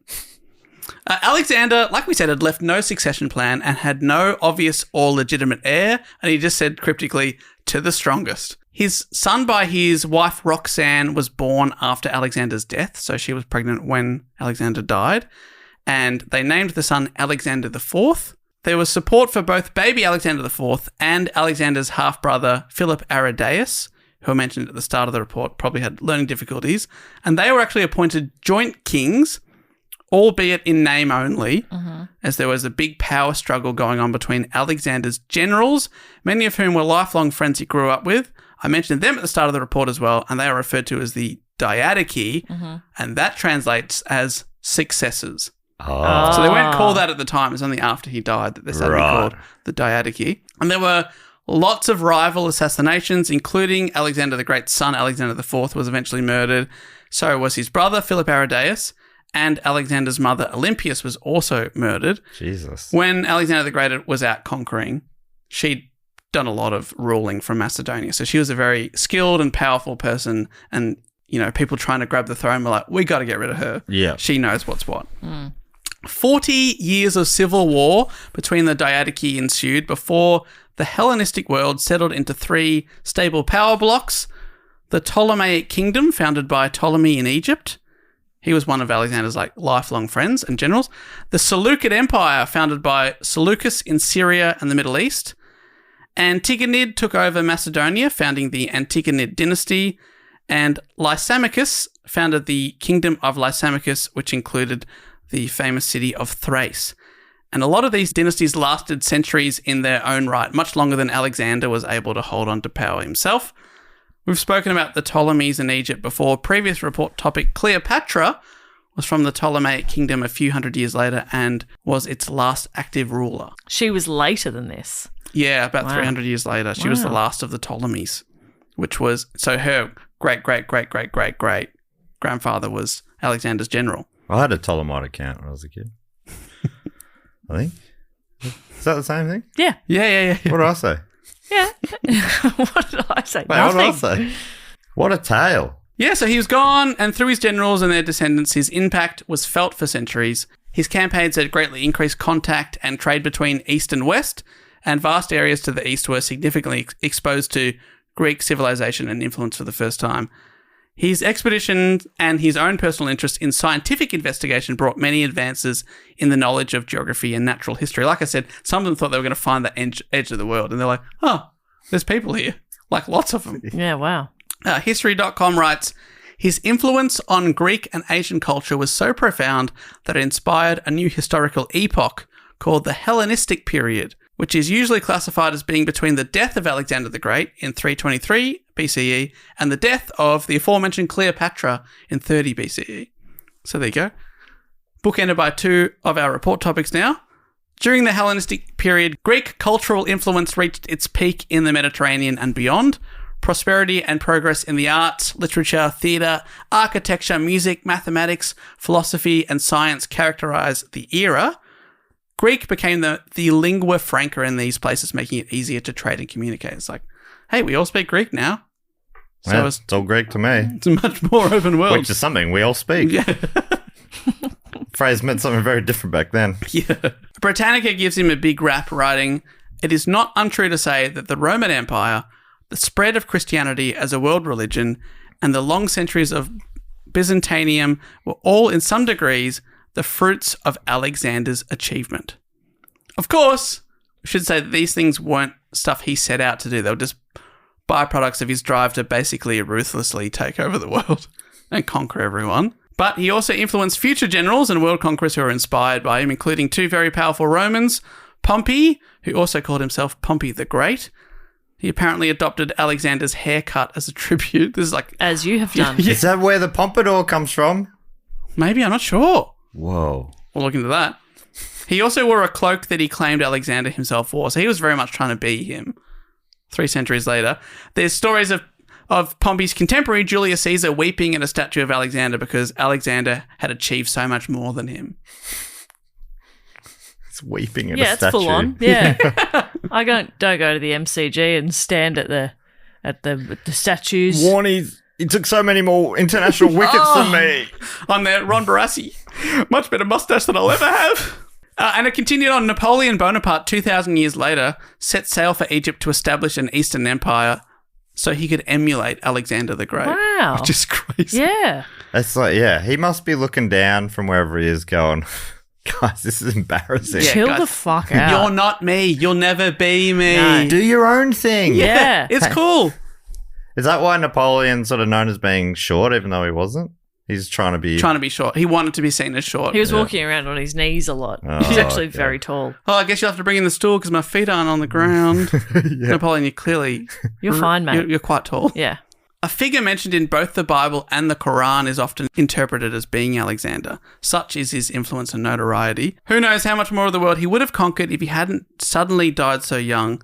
In a decade, he had conquered one of the largest empires of the ancient world. But that's my report on Alexander the Great, which, by the way, he probably wasn't called great in his lifetime, but started being called that after his death. Probably the Romans started referring to him as Alexander the Great. But we all know him as that. And, yeah, his during his myth time lives on. He was known as Alexander the Fragrant. I just wish, I mean, if I could have a time machine and do one thing, it would be to go back in time, get a quick whiff, and then get back in the time machine and come back to tell you all. That is what you would use a time machine for. Yes. You'd sniff the quiff. Hashtag sniff the quiff. We're bringing the hashtags back. Yeah, it's time. It's time. Thank you for that, Dave, because, yeah, for such a famous person and a well-known name, I knew none of that. Absolutely. Not a single little skerrick of it was familiar to me at all. And that's the point of this podcast. If you told the story of him being like a 16th century Russian. Yeah, I'd be like, oh, yeah. Yes. Nice. I thought I thought that was... That was one of the four options he did present at the start. Was he Russian? Or if you were like, it was actually the 1700s, I'd be like, that feels right. Yeah, he was BC or the other one. Yeah, that feels close but far away. He was on the first fleet. Yeah. Discovered Australia. Yeah. Convict, solo loaf of bread. He was a convict. I would have believed it. So, actually, I don't know if anything we just heard is true. Wait, are you lying to us, Dave? Have we just walked into a classic Alexander the Great trap? All right, I'll start the report. No! The real report now. No, I'll die. Like I said, a lot of it could be mythologized because, like, you know, he thought he was a bit of a god, and also it's so long ago. But, like, there's no doubt that he conquered such a big swathe of land. It's crazy. Some of his direct quotes and quips. Yes. Yeah. But I love them. I can't leave out when it's like, well, I too would do that if I were Parmenio, but I am Alexander. If I was a little bitch, that's what I'd do. Yeah. Totally. No, I fully get it, Parmenio, because if I was like a little tiny baby and like a little wussy bitch out there, that's what I would do. It does feel a bit like, like in 2,000 years' time, if people are talking about us. I was going to say Richard III and none of the actual contemporary stuff survived, but then they just base it on what Shakespeare wrote in his plays. And then he said, it's like, he probably didn't, but it's fun. Yeah.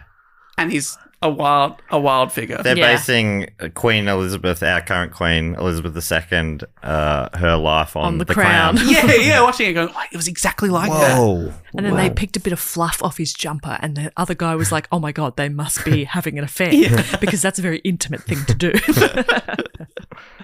That's how it was back then. The highest form of intimacy was taking fluff off someone's jumper. They called it fluffing.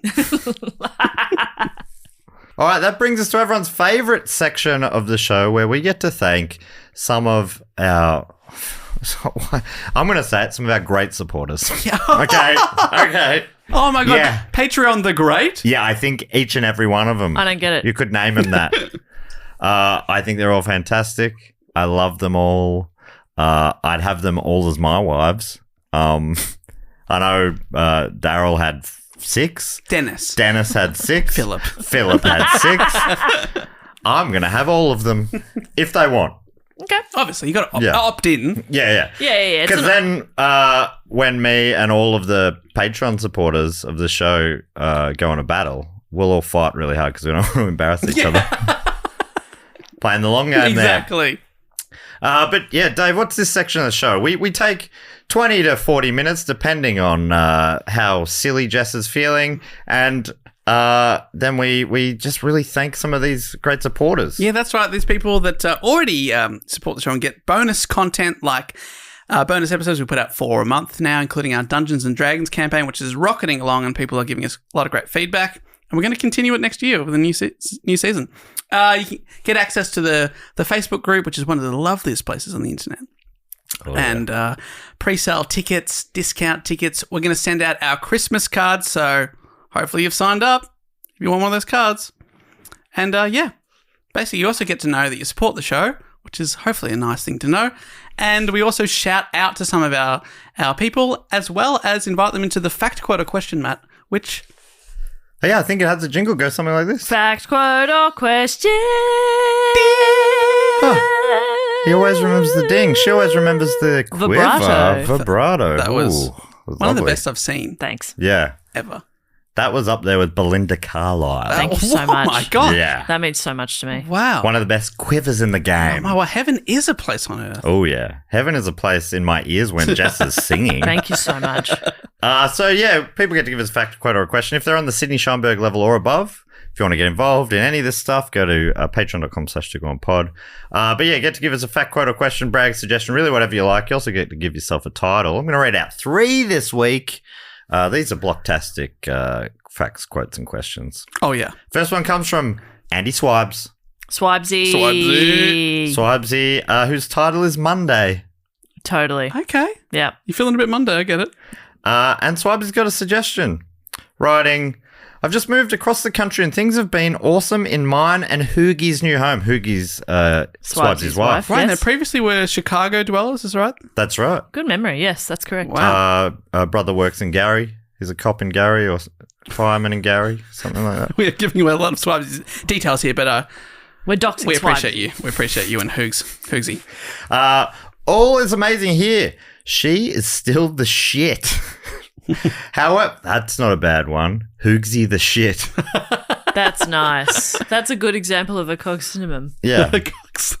However, work has been slow for me on the engineering front for the past month or so, and I feel like I'm in a perpetual state of Monday when it comes to work. So this is more so me asking for a suggestion than me giving one. I've taken up watercolor painting and I'm really loving it, especially with how work has been slow. It helps me get grounded. However, I seem to have not found my style yet. I find myself painting and drawing things similar to my partner and friends of mine who are all incredible artists. So I wanted to see if we could get a few suggestions of things I can try painting and drawing to help me find my style by trial and error. I've got painter's block. I will try to be on top of this so I can make a post on the Facebook group, the friendliest corner of the internet. Lovely. When it comes out. Otherwise, whoever beats me to it, I'd love to get a thread with everyone's input. P.S. Today is also my 1-year anniversary of marriage to the one and only Hoogsy. Oh, my goodness. And I wanted to just squeeze in and say, I fucking love ya. Cheers. That's not. Was that for us? It doesn't say who it's to. Loves us. I assume. That's so nice. Thanks for saying that on your Thank anniversary. you. Yes. That means a lot, actually. Yeah, I mean, it's a big day for us too. You're probably seeing Hoogsy and you can say it to her in person. But I would hope it's so. nice to know that there's room enough for all of us in this marriage. Yeah. What's a 5-way thruple? Is that just what it's called? A 5-way think so, thruple? yeah. I think they call it a Philip II. Oh, yeah. Philip Massage the second. So what do you think? What should Swibesy be painting? I know Swibesy took me out to the Guinness factory and brewery in Chicago. I'd love to see a watercolor painting of a pint of Guinness with the, you know how it does that color thing going up? Oh, as they it, pour it, do the double pour, and then it slowly moving. moves up. I want to see it where it's sort of like it's in a state of flux. It's happening. Love it's that. moving. What do you reckon about that? I love that. I think that's beautiful. I think that's art. Yeah. And here's the thing too. Isn't art just like getting inspiration from other places and other things and other people? And that's how people find their style. Nobody has an original idea. So the fact that you're like, oh, I'm painting like my wife and our friends who are great artists. Yes. Wow, what an honor to them. The Beatles were trying to do blues. I mean, Yeah. you'd rather paint like a great artist than a bad artist. Yeah.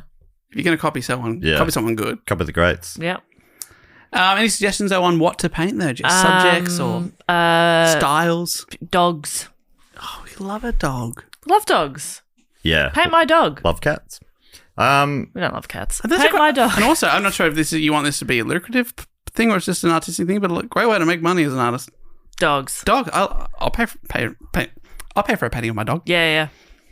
Okay, you have to tell you, we've got a Guinness, we've got a dog. What about still life? Classically, it's just a fruit bowl, but often you see a pear. Yep. You see an orange. You see an apple. What about the more exotic fruits? Okay, dragon fruit. Dragon fruit, pomegranate, mangosteen. Fucking love a pomegranate. Fruit. Star fruit. Yep. Yeah, so a still life of more exotic fruits. Yep. Love it. Get a few different colours in there, Swabsy. We love colour. Yeah. We love big and colour in our art, don't we? Huge, yeah. The bigger the better for me. I love big splodges of colour. Yeah. Circles. Just make a big painting with colours. Oh, I love colours. What do they say? Good artists copy, great artists steal. That's what they say. I think, and that's how they, provide for themselves to buy their... Yeah. They shoplift, and then they sell the proceeds and buy paints with it. That's right. Swabsy, thank you so much for checking in. Looking forward to seeing these arts of work. What a triptych that will make. Yeah. And thank you for congratulating us on our anniversary. Thank you. We Shout love out you to too. you and Hoogsy as well. Yeah. Hoogsy the shit. Yeah. This five-way throuple is mutual. Yeah. Michael DeRizzi is coming in next. I'm a little behind listening to the pod because I've been a bit obsessed with my country's election, but I'm trying to catch up in time for Block. Well, God damn it, Michael, it is Block. Mm-hmm. You're right in the middle of it here. Anyway, he's offered a quote saying, oh my God, I think I might know vaguely the voice. I can't do impersonations, but see if you can guess it. In Springfield, they're eating the dogs. The people that came in, they're eating the cats. They're eating the dogs. They're eating the pets of the people that live there. Oh, yeah, that wasn't. They're eating the dogs. Yeah. They're eating the geese. He says, that was from a 78-year-old senile piece of shit. Now, I will say, of course, that 50% of our audience are fierce Trump supporters, and they might not like that characterization. But I'm just reading the words on the page. That's right. So we're just having fun with our voices here. Yeah. We're not censoring anyone. No. And I think the 50% of our audience who are big Trump fans will certainly... They'll appreciate they'll that. accept that Michael can say his 2 cents. That's democracy. That's right. This is the land of the free. That's right. Podcast world.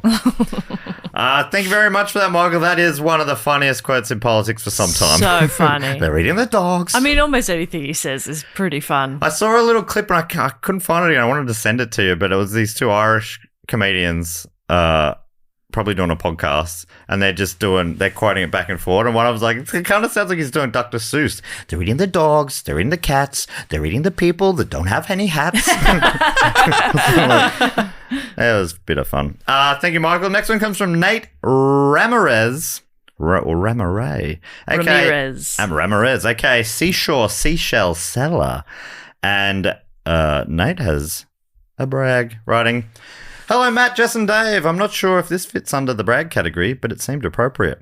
My dad was a firefighter for the last 30 years. Can you guess the number of the final station that he worked at? It's a 2-digit number. Is it 69? Dave, do you want to have a guess? Is it 68? Jess? Closest without going over. Jess, you are correct. Yes! On this episode, 269. No, 469. Wow. That's magic. Nice. That is not planned. I don't read these, so I read them. And we're only 2,000 episodes away from 2469. Oh, my God. Yes. I tell you what. 2,000 episodes. Just a paltry 2,000. We can't do that, right? Do we have enough weeks in our lives? I don't think sure, and Matt doesn't, but... We might have to bump it up to like 3 episodes a day. Yeah. No, I can't. I think that's about 40 years or something. I'm busy. 40. We could probably make, you and I, Jess, can make 40 years. He's not making 40 years. Are you kidding me? I'll outlive you all. It's so true. It's so true. Thank you. Jess will give her way before you. In the water wars, Jess is rolling off, and I'm tied to her for some reason. So stop tying yourself to me. Thank you so much to Nate, Michael, and Andy. Next thing we like to do is shout out to a few of our other fantastic supporters. Jess normally comes up with a game. Yeah. So what's the word, Dave? The cog synonym? Cognomen. COGNOMEN. Men. Okay, I want to get some examples of cognomens. We're going to give them cognomens. There's a Wikipedia list if you want to. I don't want your help. How about I read out the names? Dave, you say the. Thank you for including me in this. Or you read out the names and I say the because I reckon I can do that. It's up to you. What do you prefer to do? I've been talking a lot. I'm happy to say the. All right. Jess, you ready? No. Well, let me explain briefly while Jess is finding. I'm trying to find one. So I'm going to read out 9 names. These people have been supporting us for a little while on the shout-out level or above, which I believe is called the Arse Prod level. But any level above that, you also get a shout-out. And yeah, I'm going to read out the name. Dave's going to say the. Jess is going to say. I'll just make it up. All right. So here we go. Love it. First up. From address unknown, which we can only assume means they're from deep within the fortress of the moles. Please and thank you to Julia Jones. I'm assuming it's Julia Jones. I've never seen Julia spelled like that, but that doesn't mean it's... That's the Italian way. Mamma Yours mia. was Italian. Yeah. Italian doesn't have the letter J in it. Anyway. Julia. All right, Jess, you ready for surname this? Jones. Yeah? Ready for Jones this? is an Italian. Ready for this? Yes. The Little. Oh. Julia Jones the Julia Little. Jones the Little. How close to Halloween is this coming out? Because that's a perfect one. Sorry, Julia. It's like John Carlo and stuff. Yeah. St. John. Next up, also from address unknown, I guess, right there with Julia in the Fortress of the Moles. Oh my God, how's this for a name? Please and thank you to Richard Judge. Dick Judge. Dick Judge the... Mouse. Okay. Dickie Judge the Mouse. That's so good. Third in a row completing a triptych of mole people. Please and thank you to Lena Holes. Lena Holes The Swiss. Oh. Like Swiss cheese has holes in it. Yeah. The Swiss. The I like Swiss. that a lot. Lena Holes the Swiss. Am I doing it right? You're doing it fantastic. Yeah. great. I mean, one of them was the cabbage. And that's a historical figure who was like in charge of people. Cabbage. The cabbage. The cabbage. Small hands, smell like cabbage. Yeah. What's that from? Is that an Austin Powers or something? Maybe. Yeah. There's a kid at school who quoted a lot of Mike Myers. Right. And he said that cabbage one. Like, smell like cabbage. Small hands. From It is Austin Powers. From Northampton in Great Britain. Please and thank you to Freya Davies. Wow, that's a sick name. That's great. Freya Davies The apple. Oh, yeah. Ooh, the apple. That's way better than cabbage. Yeah, you'd rather be an apple than a cabbage. Yeah. From Dublin, we'll see you soon. In Ireland, it's Malcolm Leroy. Malcolm Leroy the Crusher. Oh, my God. That's awesome. It's the Irish Nick Cody. That was his nickname? Yeah, nickname Crusher. Yeah. From Selbridge in Ireland, please and thank you, Adam Leach. Adam Leach the harpoon. Oh, I love the word harpoon. It's a great word. I'll put it on my list of words I like. Okay. Yeah. Short list. Cool. It's harpoon and plop. Like a harpoon. Do you like that song? Jebediah song? Like a harpoon. No, I love your impression of it. I don't know if it, and then it was covered by something for Kate, so I don't know which version I'm doing. I think I'm doing the That feels and Paul half. Dempsey to one. me. Yeah. Oh, That yeah, it sounded did Paul feel- Dempsey. From Belfast. Oh my God. Lots of Irish listeners. What would we do in that week? I think maybe we were putting our Irish pre-sale on. Yes. From Belfast in Belfast We'll in see you Great soon. Britain. It's David Tennant. Well, David Tennant, the Doctor. Oh my God. Which I'm sure David gets I know. never, and it's never tedious or boring or annoying. Sure, it's always funny. Alternative, the landlord. No. Flipping it on its head there. No. From It's mine. It's Glasgow my thing. in Scotland. You read your funny little names. And when I say it's, I mean please and thank you to Sophie Skilling. Sophie Skilling, the... Professor. Oh, that's a good one. Thank really you. good. Yeah, I really like that. I'd want that one. Upskilling. yeah. Somebody who On a teaches you recent stuff. episode of Primates, did Bedtime for Bonzo, Mm-hmm. and Ronald Reagan's dad in it was a career criminal whose criminal name was the Professor, I like that. which is a pretty sick That's pretty cool. name and a fantastic bit of cinema. And finally, from Musselburgh, Musselburgh. Yeah, probably Musselburgh. Musselburgh. Bruh. In Great Britain. Please and thank you to Heather Johnson. Heather Johnston, the Gossip. Oh, yeah. That's a good one too. Thank you, and hopefully, I'm guessing maybe we'll see a lot of you at the live shows coming up to Heather, Sophie, Adam, David, Malcolm, Freya, Lena, Richard, and Julia. What's Julia? That's an Adam Sandler. Shanman. Finally, we do the Triptych Club. We've got 6 inductees this week. Dave, do you want to quickly explain to us what the Triptych Club is? This is our Hall of Fame, our clubhouse where we induct people that have been on the shadow level or above for 3 consecutive years and to say, hey, thank you so much for your support. We've already given you a shout out a couple of years back, but now we're going to enshrine you forever by welcoming you into the clubhouse. We have a big ceremony. Every week we welcome new people in, and inside there's games, there's people, there's stories to tell, there's all sorts of things. And I can't wait. I think we're going to be doing this live in Leeds, which I'm really pumped for. I think it'll be so much fun live. I can't wait to see Jess work. Like, it feels like you perform this section of the show to me and Dave. I can't imagine what you'll do in front of hundreds of people. I think it's going to be fantastic. I don't know. I'm pretty shy. And you're behind the bar, Jess? What are you working on? Put me on stage and I just, I get all shy. Oh, what do I say? What are words? Behind the bar? Yeah. You'll never believe it. Because we were talking about this just before. Yeah. But I just got a shipment of beautiful Hawaiian macadamias. Oh, my God. I didn't know they were ours. That, we could just get them here.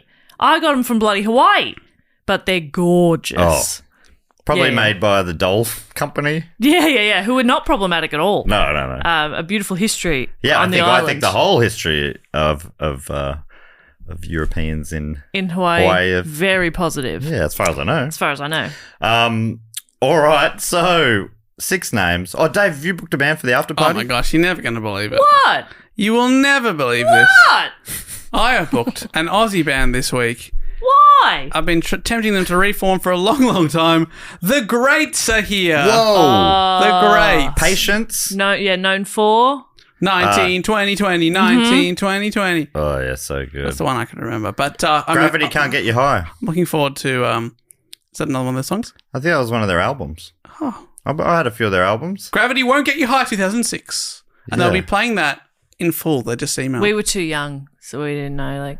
They were big Triple J band. We couldn't listen to music in 2006. We were too little. Oh my God, we were still basically in the womb with Zeus hitting our mother's wombs. I was too little. All right, so 6 names into the Triptych Club. Here we go. On this, the 469. Imagine this live, people getting behind. Yeah. Oh, imagine we'll the actually hype. be doing it live. It's going to be sick. It's going to be crazy. But we will make everyone in the crowd who's not in the Triptych Club already leave. That's right. It's very exclusive.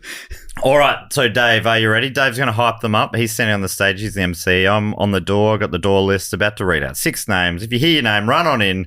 And all the other, I think, 1,000 plus members of the Triptych Club will be chanting along. Wow. Jess will be holding Dave's butt just to make sure he feels safe. I don't hold his butt. Oh. I just have my hand nestled between the cheeks. There's no squeeze. Betwixt the cheeks. No. King ass of Persia. King asses. King asses. All right. Are you ready, Dave? I'm ready. From Ridgehaven, which is what Jess calls her spot on Dave's butt.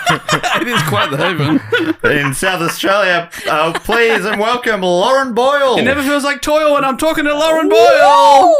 From North Miami Beach in Florida, it's Daniel Caraway. Well, I get carried away every time I see Daniel. From Parkville here in Melbourne, Victoria, it's Simon Windley. That's a silent D on Windley. Simon Windley. Yeah. From Sigil Ferrier. You've nailed that. In Iceland, it's Mossy. Again, having a bit of gossy with Mossy. Yes. From Rising Sun in maybe Maryland in the United States, it's Shelby.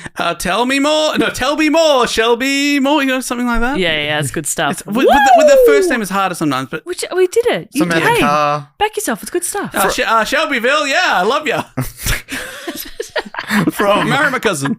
Elgin in Moray in Great Britain, Jenna Morrison.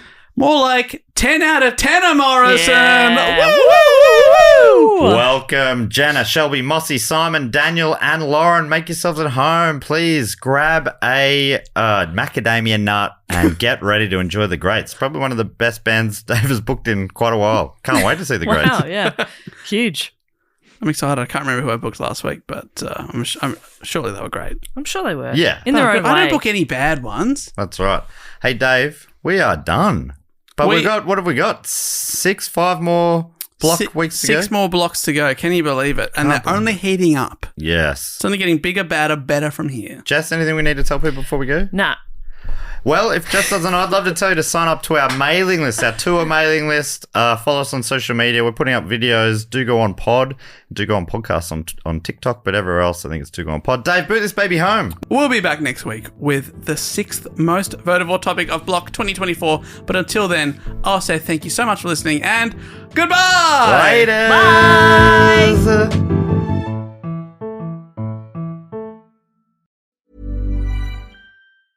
To make switching to the new Boost Mobile risk-free, we're offering a 30-day money-back guarantee. So why wouldn't you switch from Verizon or T-Mobile? Because you have nothing to lose. Boost Mobile is offering a 30-day money-back guarantee. No, I asked why wouldn't you switch from Verizon or T-Mobile? Oh. Wouldn't.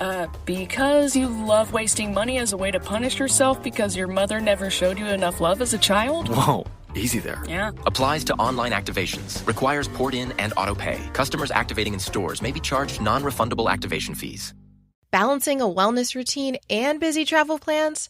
Try Alo Moves, the health and wellness app you need to stay consistent. Alo Moves goes with you and offers yoga, Pilates, strength workouts, and so much more. From 5 minutes to 60-minute classes, Alo Moves has a class or flow that fits your schedule. There's also meditations, sound baths, nutrition tips, and self-care tutorials to meet your holistic wellness goals on your time. Go to allomoves.com and use the code ACAST to claim your 30-day free trial today.